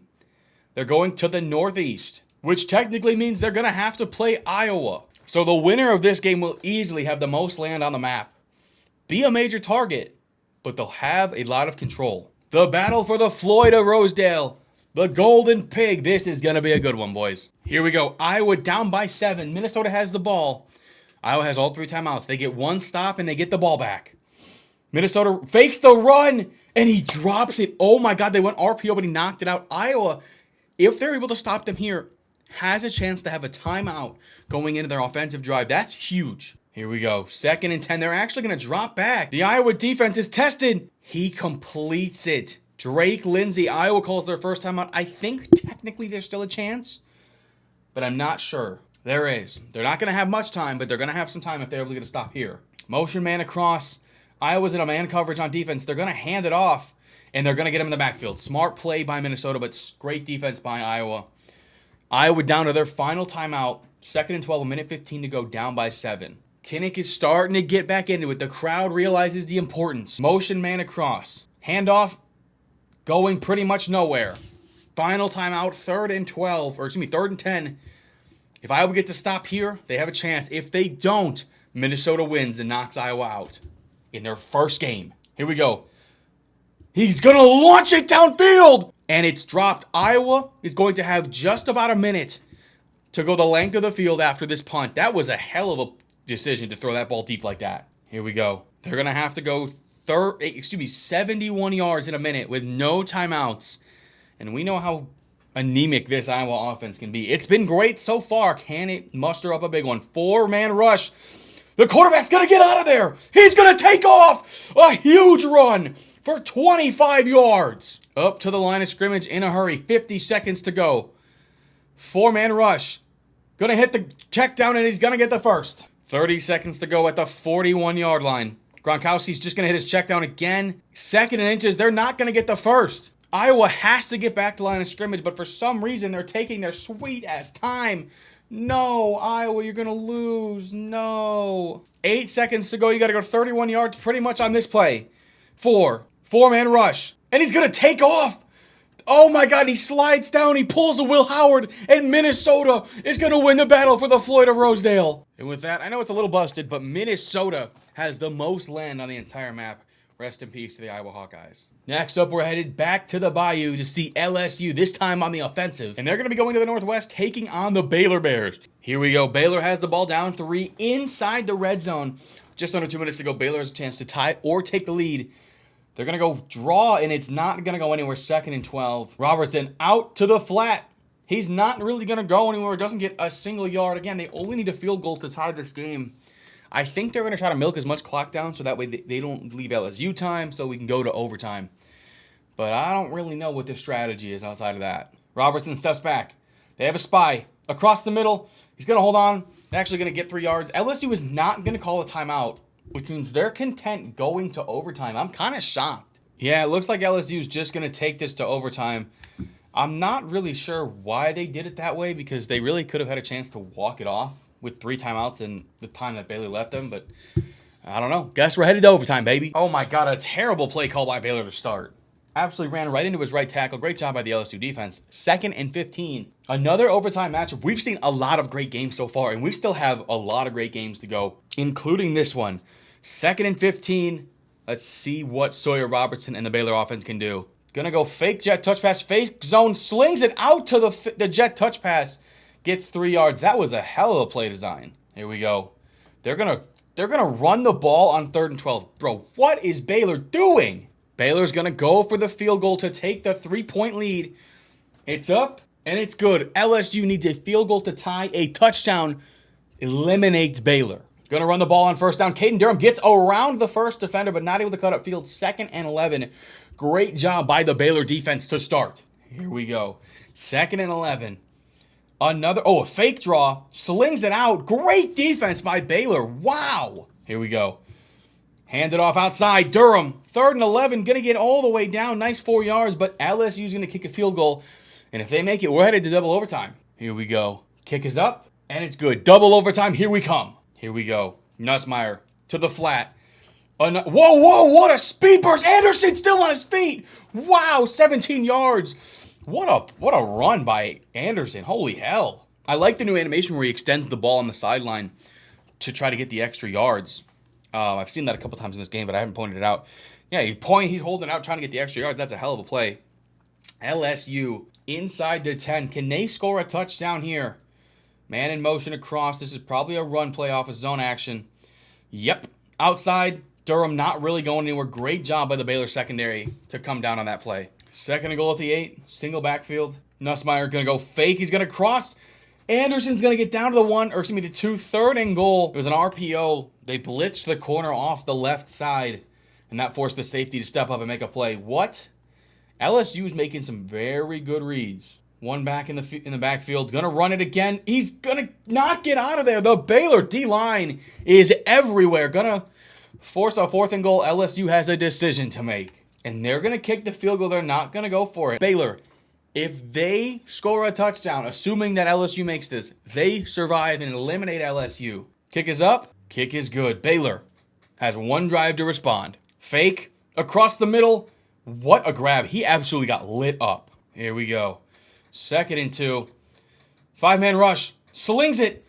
They had 2 receivers wide open. One of them was doing the fucking... Oh my God, I don't even know what he was doing. He was dancing. He was doing the 2C shuffle and got hit in the arm with the ball. 3rd and 2. What will Baylor cook up here? Motion man out there in his own coverage. Gonna hit fake, pump fake. Gotta let it go. He's gonna get sacked. It's gonna be a 43-yard field goal for Baylor to tie it and send it to triple overtime. Here we go. To send the game to triple overtime. The kick is up and it's good. 2-point conversions. Here we go. Baylor with the first opportunity. Empty backfield. Safety blitz. He's going to get sacked. There was nothing open. They were in man-to-man. LSU wins the game and eliminates Baylor with a 2-point conversion right here. Motion man. This is absolutely a run. And it's going nowhere. Oh my God. Caden Durham almost pulled people into the end zone. But he was a yard short. And we're headed to quadruple overtime. LSU with the chance to strike first. 4-man rush gets in there, but Baylor is going to stop LSU short. A 2-point conversion here wins Baylor the game and eliminates LSU. What do they have in store? Robertson in the backfield.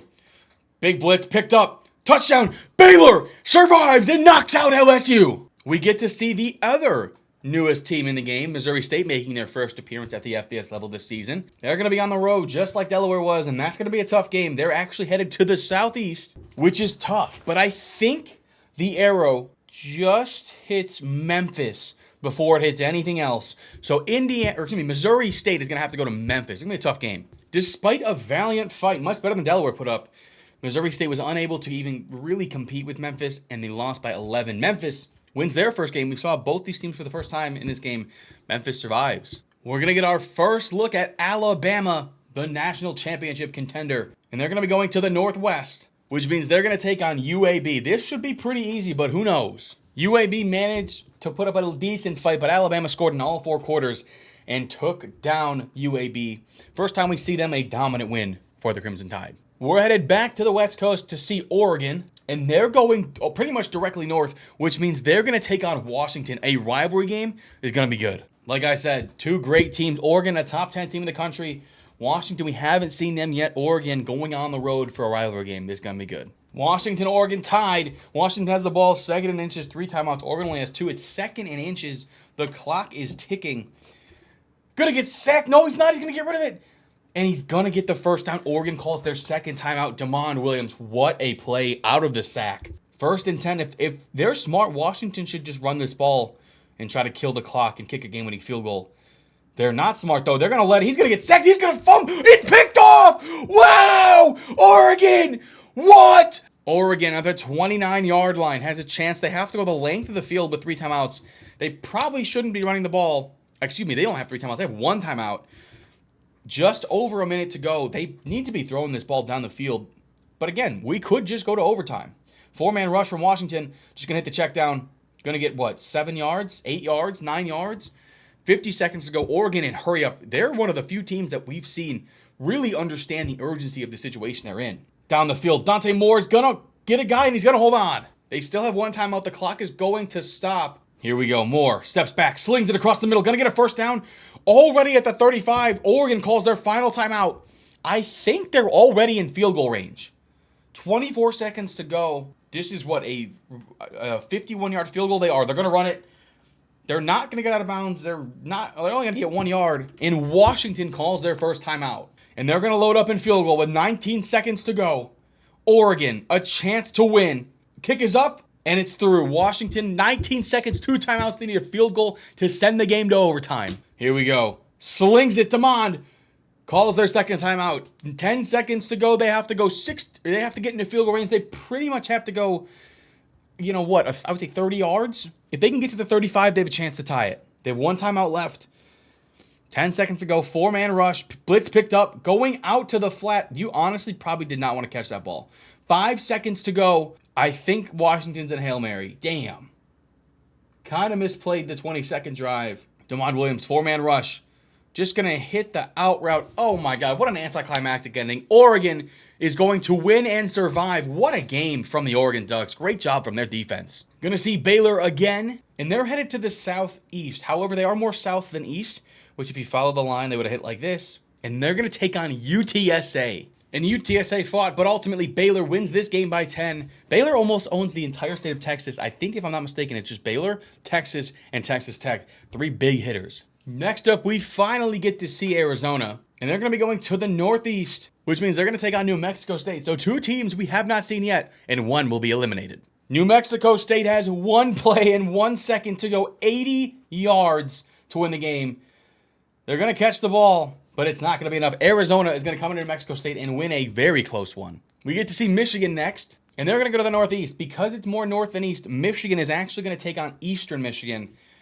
And the winner will be the last team standing from the state of Michigan. And Eastern Michigan stood no chance as Michigan dominated them. We're going to get another look at Virginia Tech. And because they're going to the southwest, they're actually going to take on Tennessee. It's going to be a great game. And Tennessee shuts out Virginia Tech 17-0 to survive and advance. Back to the MAC with Miami of Ohio. And they're going to be attacking to the southwest as well, which means they're going to take on Indiana in the Battle of Gray. And Indiana, with one of the more dominant showings, didn't allow Miami to score until the end of the fourth quarter, 34-7, to win the Battle of the Grays. Up next, we got Alabama. And because they're heading to the southeast, we're actually going to get an Alabama versus Auburn game. The Iron Bowl, Alabama, a top 10 team. We've seen them before. We've seen both these teams play good games.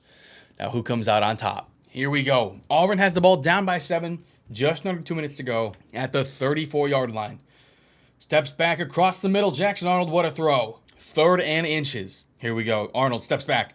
4-man rush. Slings it down the left side of the field. 1-on-1 coverage. Deflected away. Here we go. Fake the handoff. Arnold gonna take off on 4th and inches. He's gonna get, wow, holy hell. Jackson Arnold sprinted down the sideline. 1:10 to go. Still have 1 timeout. They do need a touchdown.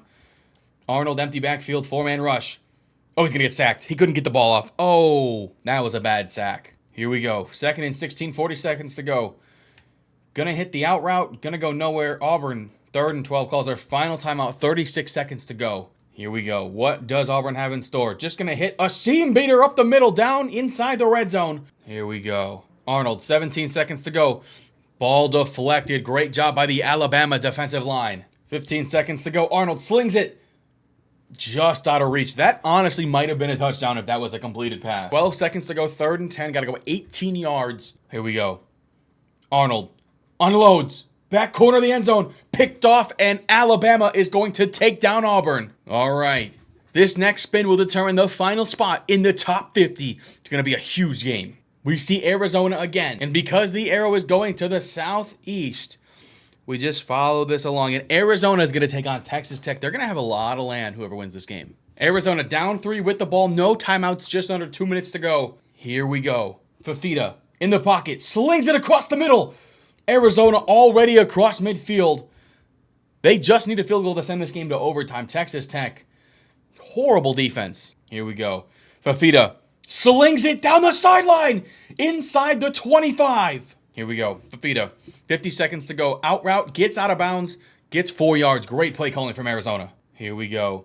Fafita slings it across the middle. Not going to get the first down. 3rd and 1. Here we go. They're going to hand it off on 3rd and 1. I don't think they got it. 4th and inches. They're going to have to kick a field goal, and we're going to go to overtime. Here we go. Up. Good. overtime. Here we go. 2nd and 6. Baron Morton in the backfield. Steps back. Slings it out to the screen. Not very good blocking downfield, but it doesn't matter. Still going to get a nice 13 yards to set up a 1st and goal. Here we go. Looks like a run play from the Red Raiders. Motion man across. This is definitely inside zone going back that way. Yep. Oh, it's a fake. It was a read option. Baron Morton gets in. Texas Tech needs Arizona to not score a touchdown. Arizona needs a touchdown. Fafita in the pocket. Flushed out. Sacked. Fumble. Arizona recovers. Oh, my God. Texas Tech almost sealed it. Fafita steps back. Slings it. Picked off. Texas Tech takes down Arizona. And this is what the map looks like. We're down to the top 50. Obviously, we haven't even seen some big teams play. We haven't seen Cal, Arizona State, Utah. We haven't seen Texas and Ohio State or Clemson, 3 of the best teams in the game. So you got a lot to look forward to. Let's see who the first team eliminated from the top 50 is. If you made it this far, comment down below who you think is going to win. The first team, another team we have not seen play in Sam Houston State. They're going to go directly south, and they're going to have to take on Baylor. The teams in Texas are slowly dwindling. Here goes another one. And even though Sam Houston was able to keep it close, Baylor controlled the whole second half. Baylor sneaks by and continues to rack up more land in Texas. Next up, we get to see Northwestern, and they're going to be going northwest to take on Minnesota. If they are able to win this game, they're going to have easily the biggest chunk of land. And Northwestern is actually going to come into Minnesota and take down the Golden Gophers. And now with that, Northwestern controls the biggest piece of land on the map. A huge win for the Wildcats. Next up, we get to see Memphis for the first time on offense. And they're going to be attacking to the southwest, which means they have to go to Alabama. Memphis up by 3, hands it off. A nice 5-yard run. Alabama calls their second timeout. If Memphis gets the first down on this play, the game is over. But if not, Alabama has time to go down and kick a game-tying field goal. Memphis. Bryant Denny is bumping. Memphis is only going to get 3 yards on that play. 4th and 2. Memphis probably tries to pin Alabama in their own end zone. Not the best punt, but inside the 20. Alabama needs to go probably to at least the 35 to have a chance to tie this game. Slings it down the sideline. Is that Ryan Williams? I don't know if he's gonna get caught. Oh my God. Ty Simpson. I don't know Ryan Williams' number. I thought Ryan Williams was 2. I don't know who that is. Oh, that's Torrey Horton. Oh my God, down the sideline. In a one play, Alabama has a chance to win the game. Memphis' defense needs to force a stop. It's a fake. It's a fake. We saw it earlier across the middle. Alabama, what a comeback. 20 seconds to go. Memphis needs to go the length of the field. They have all 3 timeouts, but they have to score a touchdown. Batted at the line of scrimmage. 19 seconds to go. 2nd and 10. Here we go. Steps back. 4-man rush. Out to the flat. I don't really like that decision. You do call your first timeout, but you really got to take chunk shots down the field. Lewis. 4-man rush. Cross the middle. Dropped. 4th and 7. This is essentially the game if they don't get this. 4th and 7. Slings it. And he's not going to get it. Oh my God, he juked backwards. And Alabama sneaks by Memphis. Wow. Next up, Arkansas State is going to go a little bit to the east, but it's pretty much south, which means they're going to go and they're going to just hit Alabama. So we get to see Alabama again at Bryant Denny. This is a tough matchup for Arkansas State. And Arkansas State stood no match. Alabama beat them by 2 touchdowns. Continue to take over more and more land in that southeast part of the nation. Next up, we head back to the Pacific Northwest, and it's going to go to the southeast, but it's just going to hit Cal, so we're going to get an old Pac-12 matchup in this next game. And this one wasn't close. Oregon crushed Cal, blanking them 24-0 to eliminate their old rival. Next up, Alabama, and they're going to be going to the southeast, which means they're going to take on in-state foe Troy. And even though Troy scored to end the 4th quarter, the game was not close. Alabama held on. Dominant defensive game throughout the first 3 quarters. 17-10. Alabama continues to knock out opponents in their state. Next up, we're going back to Baylor. And they're going to be attacking to the northwest, which means they're going to take on North Texas, the only team in Texas that we have yet to see that isn't Texas. And Baylor was able to take down another Texas team, 17-7. A great second half defensively, and they continue to mass up land. Next up, we got Miami, and it doesn't matter where this arrow lands because Miami is completely surrounded by Florida. So a battle of 2 Florida powerhouses. It's going to be a good one. The battle for the Florida Cup. Loser eliminated. All right, Miami has the ball down 6. 2 minutes to go. 1 timeout left. They have to go the length of the field. A nice run, get him a couple yards. Mark Fletcher got 5. 1:30 to go. They have to go 77 yards. Beck drops back across the middle. Ball dropped. 3rd and 5. Blitz comes. Carson Beck loads up down the right sideline. Caught! Almost at midfield. Carson Beck, a huge catch to Trader. Here we go. Just over a minute to go. Beck just hits his check down. Gonna get the first. Clock will stop. Just over a minute. Just past midfield. Beck's gonna get out of there. He's gonna take a sack. He still has timeout. They're not gonna take it. 2nd and 19. Back across the other side of midfield. They have to go the length of the field. Miami needs to get to the line. Here we go. Unloads to the sideline. Just get a couple yards. He's not going to get out of bounds, which means the clock is going to continue to run. Carson Beck calls their final timeout. 23 seconds to go. The Hurricanes need a touchdown. Beck. 3-man rush. He's going to take off. He's going to get the first. And then some all the way down to the 30. 7 seconds to go at the 26-yard line. This is going to be the final play of the game. 4-man rush. Beck. Corner. Deflected. Florida takes down Miami and wins the Florida Cup. We're getting our first look at UMass, who's going to go to the Northeast and take on another team we haven't seen in Boston College. This is a rivalry game. 2 teams in the Northeast. Let's get to it, boys. And UMass put up a good fight. Their defense only allowed 2 touchdowns, but Boston College is going to nail it out and win the battle. And in the game to decide who makes the top 40, we finally see Ohio State. And because of the way the map has turned out, Ohio State going to the Northeast is going to take on Penn State. 2 top 3 teams. Ohio State, Penn State's going to be a great game. And I'll be honest, this game was never close. Penn State owned Ohio State, only allowed 3 points. And Penn State shocked the world. They finally beat Ohio State and knock out the reigning national champs. And in our first matchup in the top 40, we finally see national championship contender Texas. And they're going to the northeast, which means they're going to take on Baylor. This is a former Big 12 rivalry, a battle of Texas. Let's see who comes out. All right, Texas down 6, 1:48 to go. They have 2 timeouts. They need a touchdown. Baylor, I'm shocked they're winning this game. Manning steps back, fires. 2nd and 2, 1:30 to go. At the 34-yard line, Arch Manning steps back, 4-man rush, hits the crossing route, gets the first down. Clock will stop. Texas does have 2 timeouts, so they still have a couple.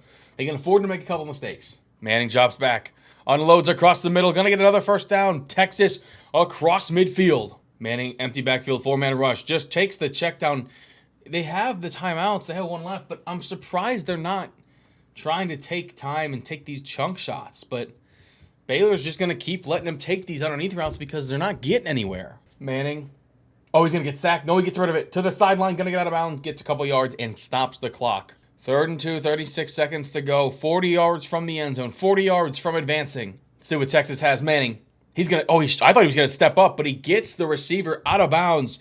DeAndre Moore with a great catch. 31 seconds to go inside the red zone. A Texas touchdown essentially wins them the game. Manning drops back. Manning, underneath, takes his check down, gets him first down. 25 seconds to go, and Texas takes their final timeout. Manning, empty backfield. 1st and goal. Arch. Across the middle. Shakes a tackle. Inside the 5. I don't know if they're going to get another playoff. 17 seconds to go. The clock is ticking. What is Texas doing? 5 seconds to go. This is the final play of the game if they get it off. Arch. They're not going to get it off. And Baylor takes down Texas. Next up, we got Tennessee, and they're going to be going to the Northwest, which means they're going to take on Indiana. Indiana has the ball up by 7. If they get a field goal, the game's probably over. Tennessee has all 3 timeouts. They're going to start. Oh, Indiana in the shotgun gets it out to the. Indiana gets the first down, and I think that's going to do it. 1st and goal. Let's see if Tennessee can pull off a miracle. Indiana, if they're smart, they hand the ball off. They're not smart. He just gets blown up in the backfield. Why is Indiana not? They're winning. Just run the ball. They hand it off this time, but this time he gets knocked out in the backfield. Tennessee calls their final timeout. Tennessee would need a miracle, and I don't think it's going to happen. Oh, they're going to throw the ball. He gets it there, and Indiana, if I'm not mistaken, is going to kick a field goal, and they're going to win this game 13-3. Next up, we get another look at USC. And they're going to be going to the Northwest, which means USC is going to go play at Stanford, another former classic matchup. And this wasn't a close one. USC absolutely stomped on Stanford. Stanford didn't score till the fourth quarter, 30-6. We haven't seen much of USC, but they've played well in the games we've seen. Back out to Alabama, who's going a little bit south, but pretty much west. They're going to hit Georgia Southern. Alabama up by 8. Georgia State, I called them Georgia Southern earlier, has the ball just past midfield. No timeouts, just over 2 minutes to go. Gonna hit the flat, gonna lose the ball there. That's actually perfect. 2nd and 10, the clock will stop. And at the end of the day, Georgia State, they need to not only score, but they need to get a 2-point conversion just to send the game to overtime. Against one of the best teams in the country, it's not gonna be easy. Christian Velu loads it up. Just gonna get his check down. Nice 7 yards, 3rd and 3. They gotta kind of start moving the ball though. Here we go. Loads up. Just going to take his check down, get the first down. 1:15 to go, but they're already almost inside the red zone. Georgia State moving the ball very effectively. Just over a minute to go. Here we go. 4-man rush. Going to get sacked. That is not good. With no timeouts left, that's going to take a lot of time off the clock. 40 seconds to go. 39 yards to the end zone. 4-man rush. Going to unload. He just keeps taking his check down. In this situation, that is not the move. Alabama is giving them everything underneath, as they should. 10 seconds across the middle, up the seam, first down inside the 10-yard line. Will Georgia State get another playoff? They will not. Alabama will come in and hold on to take down Georgia State. Next up, we get our first look at Jacksonville State, and they're going to be attacking to the northeast, which means they're going to take on Indiana. And Jacksonville State didn't score till the fourth quarter. Indiana knocks off another challenger to continue their run and stay alive. And the first person to be eliminated from the top 35, it might be Utah. We have not seen this team all video. Utah going to the Northwest, going to take on Wyoming, another team we have not seen in a very long time. Utah absolutely destroyed Wyoming, didn't let them score, did just enough on the road. And Utah, first time we've seen them, got a big win. Going to get our first look at Navy, the final service academy. And they're going to go to the Northwest, as you can see right here, which means they're going to have to go to Penn State. 1st and 10, Navy down by 3 at Penn State. Horvath might take off. He will take off. Blake Horvath all the way inside the... He's going to run in. Wow. Penn State has to respond, but Blake Horvath has Navy on the verge of an incredible upset. Here we go. Penn State has the ball. They're going to hand it off, and they're going to get outside. A great start to the drive. A nice 9 yards.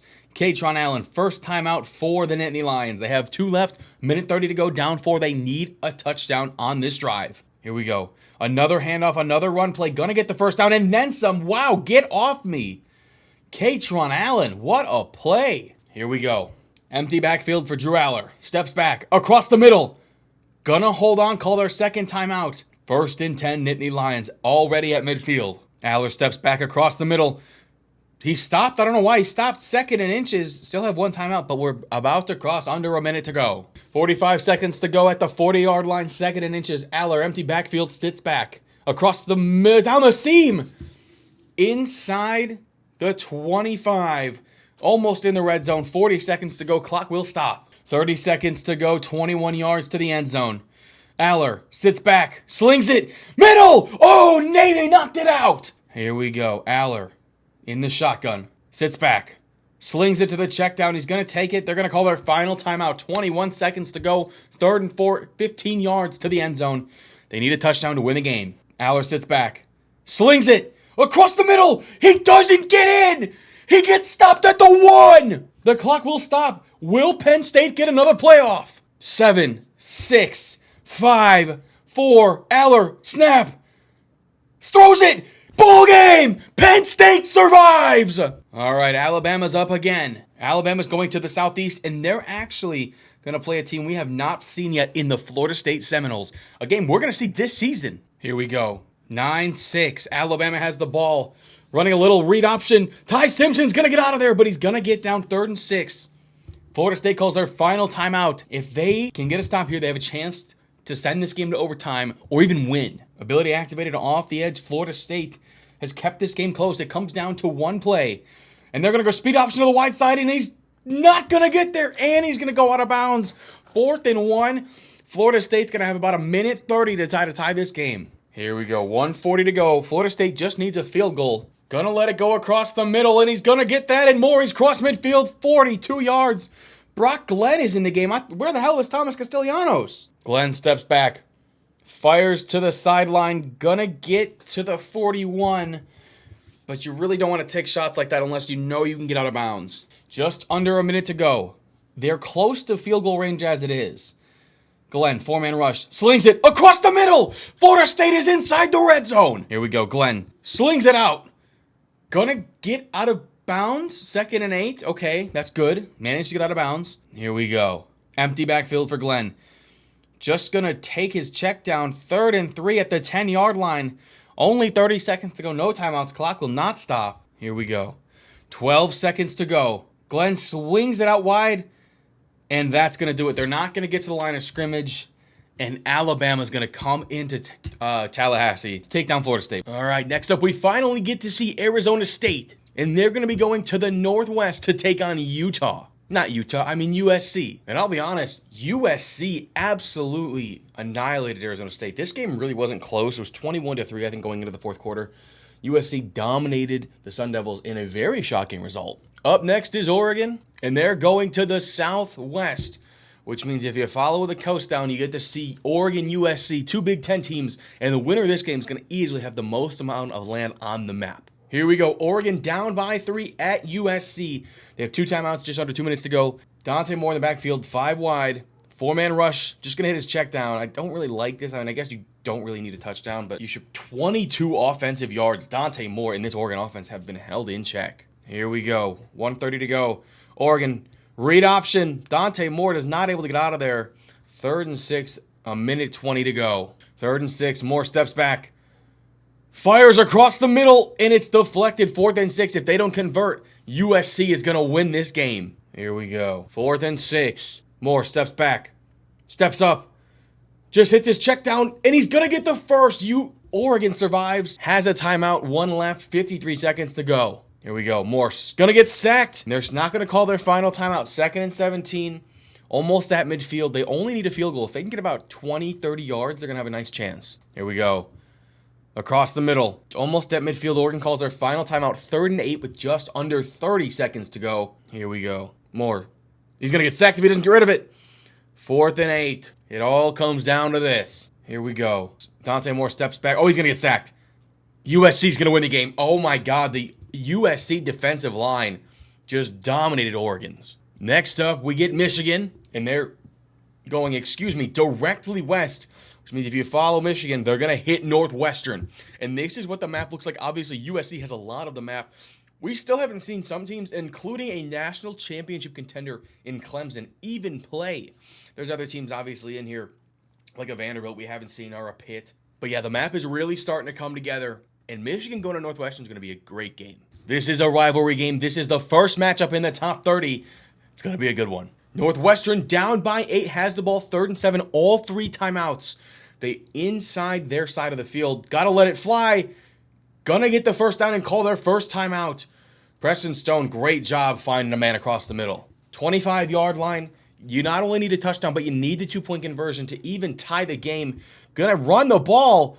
And they're going to get, 4 yards, 3 yards? I don't really know how I feel about that play call, but Michigan's defense, they have been swarming Northwestern. Here we go. Preston Stone across the middle. I thought that was going to be picked off. He threw that shit into double coverage. A minute to go, 3rd and 2, inside the red zone. Here we go. Takes the snap. Just needs 2 yards. Lets it fly. Gets the first down and then some. And he's going to go out of bounds so they don't have to call a timeout. 46 seconds to go inside the 10. Northwestern is this close to the end zone. Stone steps back. Oh, he's got to get rid of it. Gonna get it. They're not going to call their second timeout. 2nd goal at the 4. 20 seconds to go. Stone. He's going to get sacked. He lets it go. Doesn't have to use a timeout. 3rd and goal at the 4. 20 seconds to go. 3rd and goal. Stone. Across the middle! They're a 2-point conversion away. If they can get it, we go to overtime. If they don't, Michigan wins. Here we go. This is for all the marbles for Northwestern. They're going to run it. They're not going to get anywhere. Michigan is going to take down Northwestern. Next up, we're getting our first look at UConn. And they're going to go directly west, which means they're going to take on Syracuse. And Syracuse, this game really wasn't close. UConn, the first time we've seen them all video, but Syracuse comes in, defends their turf, defends the Carrier Dome. Syracuse is a sneaky team. Next up, we got Utah, and they're going to the Northeast, which actually is just going to get them Montana. So we're not going to see Utah play. They're just going to get some new land. And now there's really only stuff in the Northeast and South Dakota left. Next up, we get Washington State, and they're going to go to the Northwest, but that means they're going to take on USC. And again, the winner of this game is going to have the most land in the entire map. And unfortunately, the Pac-12 is eliminated as Washington State gets destroyed by USC. And now USC has the most land in the entire map and pretty much the entire West Coast. Next up, we're going to get our first look at South Alabama, and they're going to head to the Southwest, which means they're going to take on Southern Miss in a game of two teams we haven't seen yet. Here we go. Southern Mississippi down by 8, 2nd and 6. One timeout left, a minute 30 to go. They need a touchdown and a 2-point conversion just to send this game to overtime. It's going to be a tough game from them. Here we go. Steps back, slings across the middle. That's not across the middle, that's to the sideline. Gets the first down, cross midfield, a minute 5 to go. Southern Miss moving the ball pretty effectively. 53 seconds to go. Gonna let it fly. Great throw inside the 30. Here we go. 34 seconds to go. Across the middle of the slant inside the red zone. Timeout Southern Miss. They're out of timeouts, but they're 15 yards away from a chance to send it to overtime. Gonna go with the handoff up the middle. Southern Miss inside the 5. Here we go. Empty backfield. 18 seconds to go. They need a touchdown. You can't take a sack. Slings it. Touchdown, Southern Miss. They're a 2-point conversion away from sending this game to overtime. Here we go. Southern Miss gets this. We head to overtime. South Alabama gets a stop. The game is over and they survive. In the pocket, across the middle. We're headed to overtime. Here comes South Alabama. First play from overtime. A nice 9-yard out route from Zach Pyron. Here we go. 2nd and 1. Out to the flat. Up the sideline inside the 10. Here we go. Across the middle. No, to the sideline. Touchdown, South Alabama. Southern Miss needs a touchdown to respond. Here we go. Southern Miss needs a touchdown. First play. Slings it. Deflected. Great job. 2nd and 10. Here we go. Southern Miss. Empty backfield. Across the middle. Going to get the first down. Reset at the chains. 15 yards to tie the game. Empty backfield again. Down the seam. What a grab. And we're headed to double overtime. Here we go. Southern Miss just scored. Can they score again? Across the middle. Going to hit the little check down. Get another 5 yards. Not a bad start. Here we go. Going to hand it off. Not going anywhere. They're going to go read option out to the flat. What a play call. They're going to get the first down inside the 15. Handoff. Great run. A nice 4 yards. 2nd and 7. Empty backfield. 5 wide. Here we go. Big blitz across the middle. And he throws it. A 2-point conversion here would put them up at 8. Gonna go fake handoff. Throws it. Southern Miss. 2-point conversion. Now South Alabama needs to do the same to even continue the game and send it to triple overtime. Here we go. Gonna get out of there. He's not gonna get out of there. And they're gonna get a sack. 2nd and 15. Across the middle. And South Alabama is a 2-point conversion away from triple overtime. Here we go. If South Alabama gets this, they win. That's not true. They continue to stay alive. They stay alive. We're headed to triple overtime. 2-point conversion battle. Here we go. Gonna go handoff. Oh, fake. He's gonna get sacked. They're not getting anywhere. Southern Miss gets a 2-point conversion. The game is over. Here we go. And Southern Miss runs it in and they survive. And the winner of this game will secure their spot in the top 25.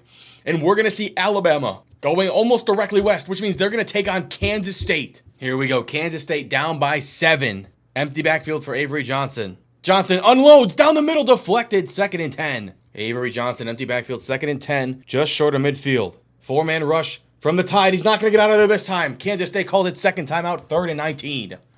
LT Overton, his 3rd sack of the day. Avery Johnson on the screen, underneath. Great cutback. 4th and 9. 4th and 9. This is for the game. If they don't convert, Alabama secures their spot in the top 25. Avery Johnson can't find anybody. Nobody's open. He's going to get sacked. If he doesn't get out of there, he's going to get sacked, and Alabama is going to win this game. This is what the map looks like at the top 25. A lot of different red teams in the middle between Alabama, Oklahoma, Texas Tech, New Mexico, and Utah. That will thin out, and let's see who's eliminated first in the top 25. In our first game in the top 25, we're finally going to see Clemson. And they're going to go to the Southwest, and they're just going to hit this little patch from Florida. So we're going to get a Clemson-Florida matchup as the first one in the top 25. Clemson up by 1 against Florida. 3rd and 8, 2 timeouts left for the Gators. Klubnik sits back. Florida's defensive line is loaded. What a grab! Wow! Spin move! Goes out of bounds, but Cade Klubnik has been surgical. And the swamp is silent. Here we go. Klubnik gonna hand it off. Not really going anywhere, but gonna force the Gators to use their timeouts. Here we go. Gonna go fake jet touch pass inside zone. Gonna get 2 yards. Florida, final timeout. 3rd and 7. Klubnik hands it off going outside. That's gonna lose yards. That is gonna force a punt. Florida only needs a field goal to win. They're gonna have about 45 seconds with no timeouts to try to win this game. 50 seconds to go. Lagway in the backfield. Steps back, hits the running back. Oh no, he's got some speed! All the way to the 40, or excuse me, the 35. Here we go. Lagway unloads. Down the sideline, out of bounds. 30 seconds to go, they're at midfield. Florida is probably 15 yards away from being in field goal range. Here we go. Lagway hits the flat. 28 seconds to go at the 44-yard line. Right now it's a 61-yard field goal. Florida is kind of letting the clock run. I don't understand what they're doing. 12 seconds to go. Florida needs to get the first down and get out of bounds. Lagway steps back. Slings it across the middle. He's going to get the first down. 3 seconds to go. I don't think Florida's going to get a playoff. I think Clemson is going to win. And Florida doesn't even get a playoff. Florida had a big second half, but it wasn't enough as Clemson survives. Next up, we get USC again. And they're going to the Northeast, which means they're going to take on Utah. And again, the winner of this game will easily have the most land on the map. USC down by 3. They have the ball. They're pretty much at midfield. They just need a field goal to tie this game, but a touchdown would have win it. Mayava out in the flat. Going to get close to the first down, 3rd and 1. Here we go. Going to hand it off. Not going to get the first down, though. 4th and 2. Eli Sanders goes backwards. Here we go. Mayava. He should have hit the crosser. He's going to get sacked. Oh my God, I think Utah just won the game. USC might have some time left if they get a stop. Utah's going to get a first down and then some. The game, if he doesn't go out of bounds, is over. Here we go. Utah going to run the ball again. Nice draw play. Utah is gashing the USC defense. Utah goes inside zone, 3rd and 4. I think technically USC is going to have like 5 seconds left to throw up a bomb. Utah's going to try to kick a 54-yard field goal, and it's no good. So USC is going to I don't know if they're in Hail Mary range, but they're definitely not in field goal range. Yeah, this is Hail Mary. USC has one chance to win the game, not tie it, to win the game. 4-man rush from the Utes. They're just going to go 1 second left. I guess there's still a second left, so they're going to have a chance. Here we go. One last prayer. Oh, he's not even good. He got it off. Got it off. I sound like an idiot. He picked it off. Utah is going to take down USC. Utah easily has the most land on the map, and pretty much the entire western third of the map is red, and then Alabama has some more in there. Well, some of these teams got to start knocking each other off so the map looks better. Next up, I believe we're getting our first look at Wake Forest, who's going to the Northeast, which means they're going to take on Liberty, another team we haven't seen play yet. Here we go. Liberty has the ball down 5, almost at midfield. They only have one timeout left, a minute to go. Going to throw it out wide. That is not going anywhere, but they don't have to waste. That loses a yard. Ethan Vasco, the former Kansas and Coastal Carolina guy. Not sure how I feel about that play call in that throw. 3rd and 8. Vasco steps back. 4-man rush from Demon Deacons. Up the seam. I think that's going to be DPI. It is DPI on Wake Forest. Liberty needs a touchdown, but they are across midfield. 44 yards to go for the win. They're going to go. I don't know what they're doing. How the hell? What the fuck is happening? A jump ball. It's picked off. Oh my God. What a way to end a game.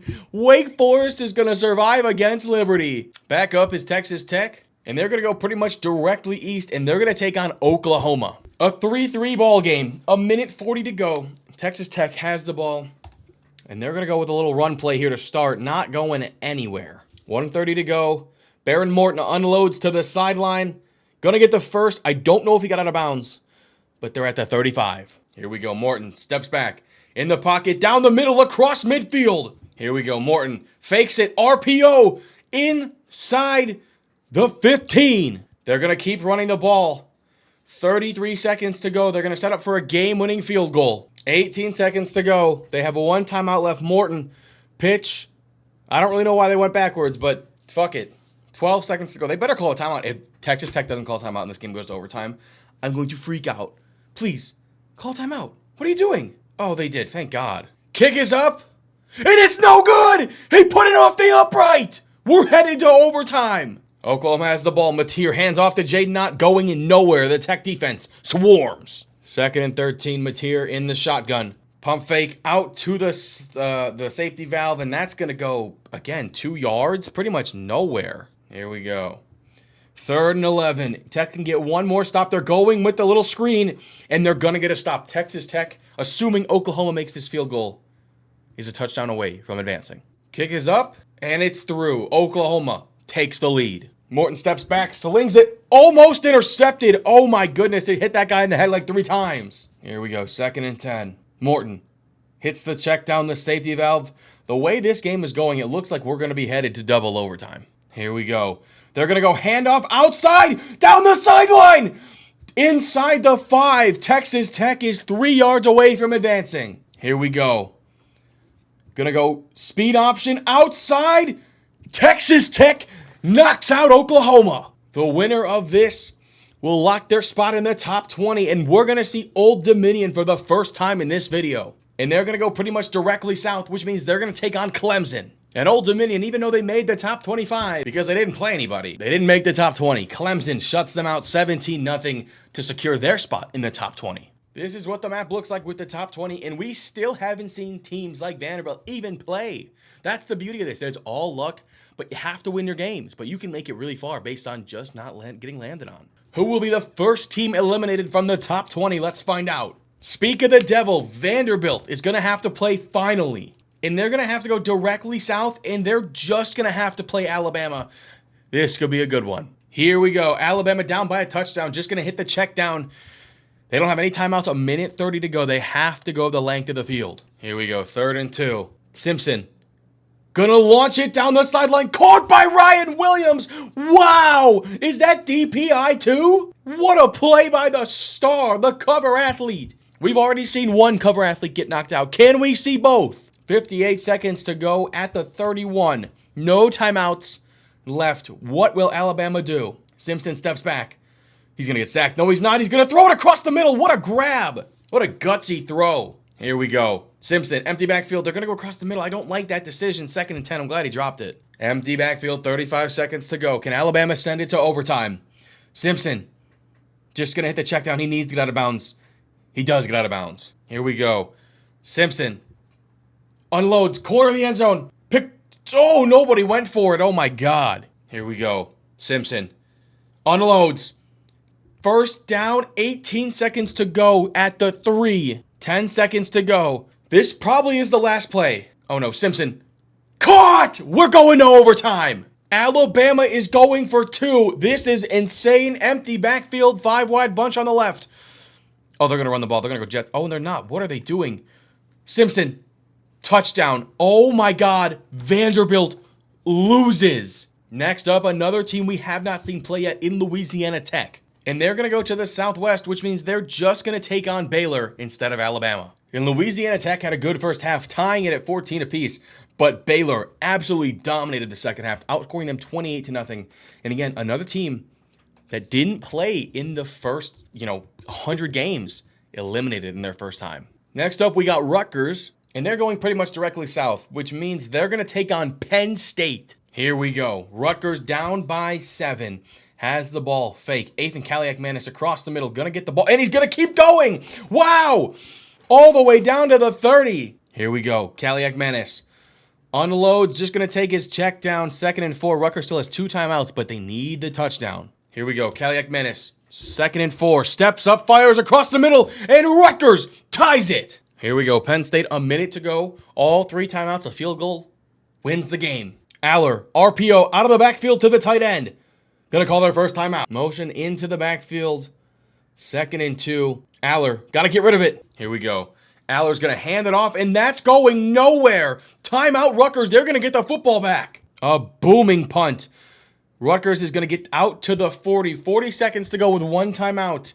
A field goal wins them the game. If they can get 25 yards, they might win this game. They're going to go outside with the run game. I'm shocked they ran the ball there, but not the worst run. 17 seconds to go. They are taking way too much time. Kaliak Menace rifles it. What a grab! Wow! They have a timeout. Are they not going to use it? What is Rutgers doing? That was an incredible catch. Caught, hit in the air by two defenders. They call their final timeout. This is going to be a 55-yard field goal to knock off Penn State. This would be an incredible upset. Penn State tries to ice them. We've seen this. It has worked. Will it work here? Kick is up, and it's good. Rutgers comes in to University Park and takes out Penn State. Next up, we got Texas Tech again, and they're going directly west, but they're going a little south, which means they're actually going to avoid New Mexico and hit Utah. A Big 12 battle, and the winner will control the most land on the map in almost the entire West Coast. The game was close for the first half, but Texas Tech comes into Utah and takes down the Utes. And now you'll see it, they control a lot of land. And Texas Tech easily has the most land on the map. New Mexico is completely surrounded by them. And the winner of this game will lock their spot into the top 15. We're almost there, boys. We almost have a champion. Clemson is going to be on the offense. And because they're going a little bit to the east, Clemson is going to take on Wake Forest. Wake Forest, they're going to kick a field goal that's going to give them the lead in this game. Almost blocked, but it's through. Clemson, a minute 20 to respond. Here we go, down 3. Clemson just needs a field goal to send this game to overtime. Cade Klubnik, what do you got for us? Going to go RPO, and that was almost picked off. That was a terrible read. Here we go. Going to go handoff inside zone. I don't understand what the hell Clemson's doing. They're going to call a timeout. They might give Wake Forest the ball back. Here we go. Klubnik out wide, a little wide receiver screen. And they're not going anywhere. Here we go. 4th and 6. Klubnik gets hit, but gets the ball out at midfield. Wow, Cade Klubnik delivers a strike when the Tigers needed it most. Here we go. Klubnik hand the ball off. Oh my God, what a spin move. It's a 53-yard field goal right now. Clemson calls their second timeout. They might be in field goal range. Klubnik going to go read option, and he's going to get all the way to the 30. So Cade Klubnik and the Clemson Tigers, they call their final timeout, 23 seconds to go. It's a 46-yard field goal right now. And I think they're going to do, I think this is a wide receiver. No, it's not a wide receiver screen. Klubnik across the middle, caught inside the 14. I don't know if they're going to get another playoff that isn't the field goal, but Clemson should send this game to overtime at least. 9 seconds. They're going to call another play. This is really risky with no timeouts. I think this is it. Klubnik dropped it with 1 second left. We're going to overtime, assuming he makes this. Wow. Here we go. Kick is up. And it's no good! It's off the upright! Wake Forest upsets Clemson! Wow! And this is what the map looks like with the top 15. A lot of teams have a lot of space. Got a lot of gray in the Midwest, a lot of red out west. Things are starting. We're getting to the end. Who will be the first team eliminated from the top 15? It's either going to be Wake Forest, this time on the offensive, or Indiana as they're attacking to the northwest. Let's find out. And this one was not very climactic, as Indiana held strong to take down Wake Forest. Next up, we're going to get our first look at Buffalo, who's going to be attacking to the southeast, and they're going to take on Rutgers. And Buffalo really didn't stand a chance. Rutgers continues to win games. And again, Buffalo, they're playing for their first game in the top 15.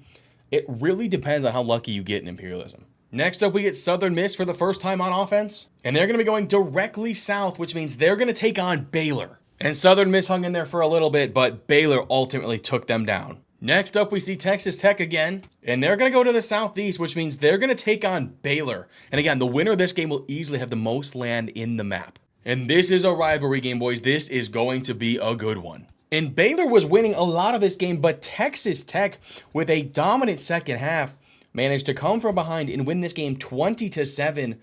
A big win for the Red Raiders. And again, just continuing to amass land. And now, almost the entire map is different shades of red. Obviously, Texas Tech has the most. We got New Mexico in there, Alabama. There's a lot of gray, too. So who's going to come out on top? And the winner of this game will lock their spot into the top 10. We are almost at the end. And we're finally going to see Pitt. We haven't seen Pitt all video. And it doesn't matter where this arrow goes. So Pitt is going to be going to Rutgers, as we can see here. And the winner will secure their spot in the top 10. And Rutgers will not be denied. They pounce on Pitt 27-10 to secure their spot in the top 10. We're in the top 10. This is what the map looks like. Even though we're already at the top 10, 2 teams haven't even played in New Mexico and Toledo. So there's a chance they make it all the way to the end without playing a single game. Who will be the first team eliminated in the top 5? The top 10. And one of the teams I talked about will finally play in Toledo. Toledo's arrow is going to the northwest. So they're going to take on Michigan. Here we go. 2nd and 6. Toledo has 2 timeouts. Michigan has the ball. A Michigan first down ends the game. But Toledo can get the ball back. Underwood steps back. He is going to unload to the sideline. 3rd and 1. They're not going to get it. Toledo still has 2 timeouts. If they get a stop, they will have the ball with a timeout. 3rd and 1. They bring in the big boys. Here we go. Can Toledo stop Michigan? They cannot. And Michigan is going to survive Toledo. Next up is Texas Tech. And they're going to the southwest. But unfortunately for them, it is more south than west, which means Texas Tech, it would go like here and then go down, and they're going to have to take on Alabama. The winner of this will control the most amount of land on the map. And Texas Tech really didn't stand a chance. They got annihilated by Alabama. Didn't score in the first half. Alabama was up 28-0.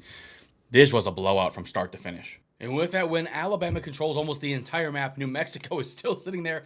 They have not played a game. A lot of red out west. Next up, we got Michigan again. And they're going to be going pretty much east, not northeast. So because of that, they're going to go here. But they are going more north than south, which means they would go up.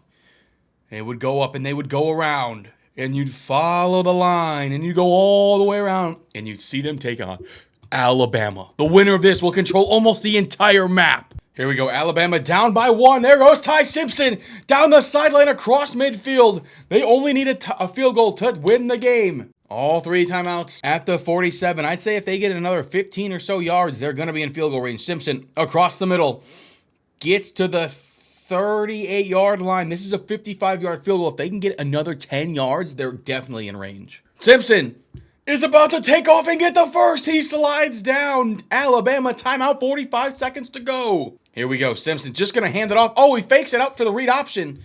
Or the RPO, excuse me. 2nd and 10, 45 seconds to go. Not the smartest play call. Here we go.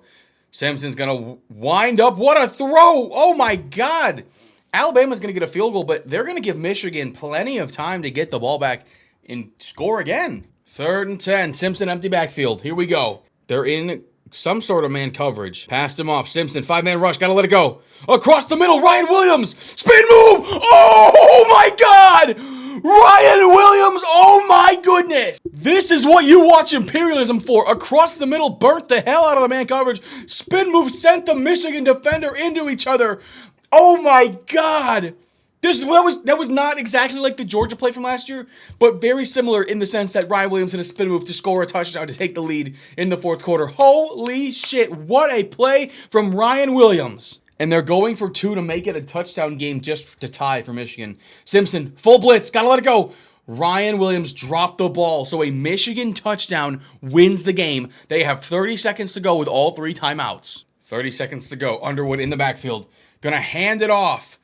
Gonna get a nice push, and they should call their first timeout. Okay, not bad. Here we go. They have to go the length of the field. They gotta go 78 yards in 30 seconds, 2 timeouts. They should probably stop running the fucking ball, I'll be honest. And they're not gonna call their second timeout. Sharon Moore, kind of an idiot. What is going on? 20 seconds to go. You gotta go 76 yards. Underwood, empty backfield, lets it fly across the middle. And it's caught! And it's caught! Timeout, Michigan! Across midfield. Here we go. In the backfield, 4-man rush. Lets it fly. What a grab. Still on his feet. Still on his feet. Timeout at the 27-yard line. They got one final play to win the game here in Tuscaloosa. It all comes down to this. Can Michigan survive, or will Alabama knock off Michigan for the first time in 3 games? Underwood lets it fly. And it's batted down. Alabama survives. What a comeback from the Crimson Tide. And Alabama has almost the entire map Almost the entire map is either red or gray. We got some ugly colors. We're going to see Alabama again, this time on the offensive. And they're going to go to the southwest. The problem with this is New Mexico isn't on a border. They don't connect anything. So a southwest, it's obviously going to the left, right? So here's the problem. It goes all the way around, and you follow it, you follow it, you follow it, you follow it. You see Rutgers. So Alabama is going to take on Rutgers, and the winner will have the most land in the entire map. Rutgers has the ball at the 20. They're up by 3. Can they take down Alabama? Alabama needs one stop. They have all 3 timeouts. I don't know how the running back is still up. Alabama calls their first timeout. 2nd and 10. Motion across. Alabama's in his own defense. They're going to run it, obviously. And they're going to get the first. I think that might have done it. I think Rutgers is going to take down Alabama. Here we go. Going to run it again.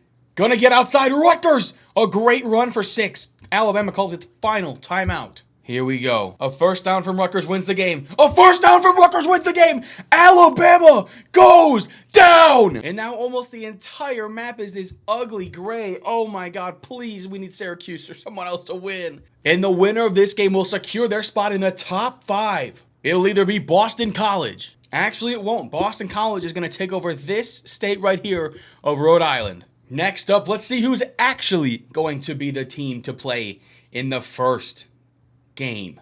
It'll be Syracuse, who's going directly west, but it's a little south, which means Syracuse is going to take on Rutgers. The winner will control almost the entire map. And Syracuse comes in to Piscataway and gets absolutely blitzed. I don't know what the hell we're looking at there, but Rutgers takes down another challenger. And now this is what the map looks like. We're down to 5 teams. It is a bunch of gray. This is so fucking ugly. This is way uglier than last year. We need New Mexico. We need Boston College. Please win. Who will be the first team eliminated in the top 5? It's either going to be Indiana or it's going to be Ohio. So Indiana's going to have to take down Ohio. This should be a good one. 3rd and 5, Ohio down by 4. They have the ball at midfield. They don't have any timeouts. So if they do not convert on this drive, the game is over. Parker Navarro steps back. Throws one, doesn't get outside, 4th and 1. 1:40 to go. This is the game. Based on this formation, I think they're going to run it. I don't know how I feel about that. That is a big boy formation. Parker Navarro gets caught in the backfield. Oh my God, the end did it, and Indiana is going to survive and take down Ohio. So Boston College has landed. We've landed on them a couple times, but as you can see, if we do this, the results 3 times in a row, we've taken over the Northeast. However, this 3rd time it went to the West. Boston College is going to take on Rutgers, and the winner will control almost the entire map. Here we go. Boston College up by 3. Rutgers has the ball just under 2 minutes to go. All 3 timeouts. Can they mount a comeback? Ethan Kaliak-Manis hands it off. We like that. Rutgers is forced to call an injury timeout. We don't like that. Here we go. Kaliak-Manis hands it off again outside. Should have cut it up, but still managed to get a yard. Here we go. Kaliak-Manis. 4th and 6. It comes down to this play. Here we go. 4th and 6. Kaliak-Manis drop back across the middle. He's going to get the first down and then some. They only need a field goal, and Rutgers is already almost at midfield. Here we go. He's going to throw it. Kaliak-Manis to the sideline to midfield. Here we go. A run play on first down, and Rutgers is going to get to the 40. They call their 2nd timeout. They're almost in field goal range. This game could be going to overtime. Going to go back to the ground. They're going to get the first down. 56 seconds to go. Right now, they're at a 58-yard field goal. I don't know if Rutgers can make that. Here we go. Here we go. Kaliak-Manis slings it across the middle, and Rutgers is in field goal range. Right now, it's a 44-yard field goal. Here we go. Kaliak-Manis, 26 seconds to go. In the pocket. Hits the running back. They're just trying to make the field goal easier. They call their final timeout. Kaliak-Manis just going to hand it off. And it is a nice run. It's 2nd and 10. Right now, they're at a 34-yard field goal to tie this game up. Why is Rutgers just letting the clock run down? They don't have a timeout. What is Rutgers doing? They're not going to get the ball off. Boston College is going to win. What is Rutgers doing? Oh, my God. Rutgers just fumbled the bag. Oh, my God. I've never seen something like that. Thank God, though. And now almost the entire map is maroon. This is a good-looking map. Here we go. We got 3 teams left, and we haven't even seen New Mexico. Who will secure their spot in the final game? We're seeing Boston College on the offensive again. New Mexico might make the final without playing a single matchup. And that's exactly what's going to happen. See, here's how it works. Because this is going to the Northwest, Boston College is stationed here. You go to the Northwest. Here's the reality. New Mexico isn't on a border. And so because of that, you hit this border and you follow it all the way around until you get here. So Boston College is going to Indiana, and the winner will control almost the entire map and will secure their spot in the championship game. And Indiana absolutely annihilates Boston College. So our championship game will be Indiana at or against New Mexico. Here we are, the final two teams, Indiana, New Mexico. New Mexico made it all the way to the final and did not play a game. Now here's where things get interesting. Depending on where this arrow lands, Indiana could still get some land. And it's going to go to the northeast, which technically means it's going to take over Maine. So Indiana, slowly but surely, just accumulating land. There's only one more spot it can go. And New Mexico is going to be on offense. They're surrounded by Indiana, but will do it for practicality. The final game, New Mexico at Indiana to determine the champion of Imperialism. Here we go, the final matchup, New Mexico, a 72 overall going into Bloomington to take on the 85 overall Hoosiers. It's going to be very tough. If you've made it this far, what are you doing? Subscribe, like, make sure to comment down below who you thought was going to win. Make sure you like if you think New Mexico's going to win. Subscribe if you think Indiana's going to win. This is going to be a hell of a game. I'm going to take you guys with me. We're going to simcast the whole game. Here we go. New Mexico has the ball. Indiana now has the ball. They are driving. Tie game. Can Indiana score on this drive? They can. Indiana takes the lead in the first quarter. Indiana scores again. I don't think New Mexico is going to have a chance unless they get on the board here quickly, and they're not going to. Indiana, it looks like they're going to run away with this game. New Mexico does manage to put some points on the board. It's going to take a strong second half from the Lobos, And they scored twice. They cut it to 3 going into the fourth quarter. But Indiana looks like they're going to... Oh, they only got a field goal. New Mexico is driving. They give the ball back to Indiana. New Mexico now has the ball. Indiana has the ball. 2nd and 8, they're going to do a draw. New Mexico's not going to get... Yes, they are. They're going to get there. This is a 58-yard field goal, so this is a long field goal for Indiana. New Mexico calls their final timeout. No matter what happens, New Mexico's going to have about a minute on the clock with the ball. Here we go. They're bringing it all out. Blitz. They got him. Ball's free. Ball's free. Oh, no. Oh, my God. New Mexico almost came. They almost had a scoop. Oh, my God. They knocks Indiana out of field goal range. Dimitri Johnson almost changed the entire video. He blasted the quarterback, Fernando Mendoza. It's a booth review, so I don't think he actually fumbled, but they put the time back on the clock. Indiana still has to punt the ball, and that is a beautiful punt. New Mexico, no time. They need a touchdown in a minute 14. The winner of this game wins the entire video. This is what we wanted. We wanted a close game in the end. Fires it outside. They're going to get up the sideline. That's perfect. Jack Lane, we need more things like that. Here we go. Lane in the backfield. 4-man rush. Got to let it go. Found his man across the middle, but he drops the ball. Here we go. 3rd and 4. He unloads down the... No! No, Jack Lane! He had someone, I don't know if he was streaking, but if he made the catch, they were damn near at midfield. It's 4th and 4. The game, the video all comes down to this. Here we go. Lane, 4th and 4. Sacked. Game over. Indiana is going to win it all, and they are your Imperialism champion. And that'll do it, folks. College football 25-26 Imperialism is here and is finished. Indiana is your national championship winner. Make sure to comment down below what videos you want to see me do next. I know I did one of these last year. You guys loved it. Last year, Michigan won, and they were the defending national champions. This year, Indiana won. They only made the playoff, so who knows who's going to win the national championship this year. Thanks for sticking along. If you haven't already, make sure to subscribe. And YouTube thinks you're going to like this video. Find out if they're right.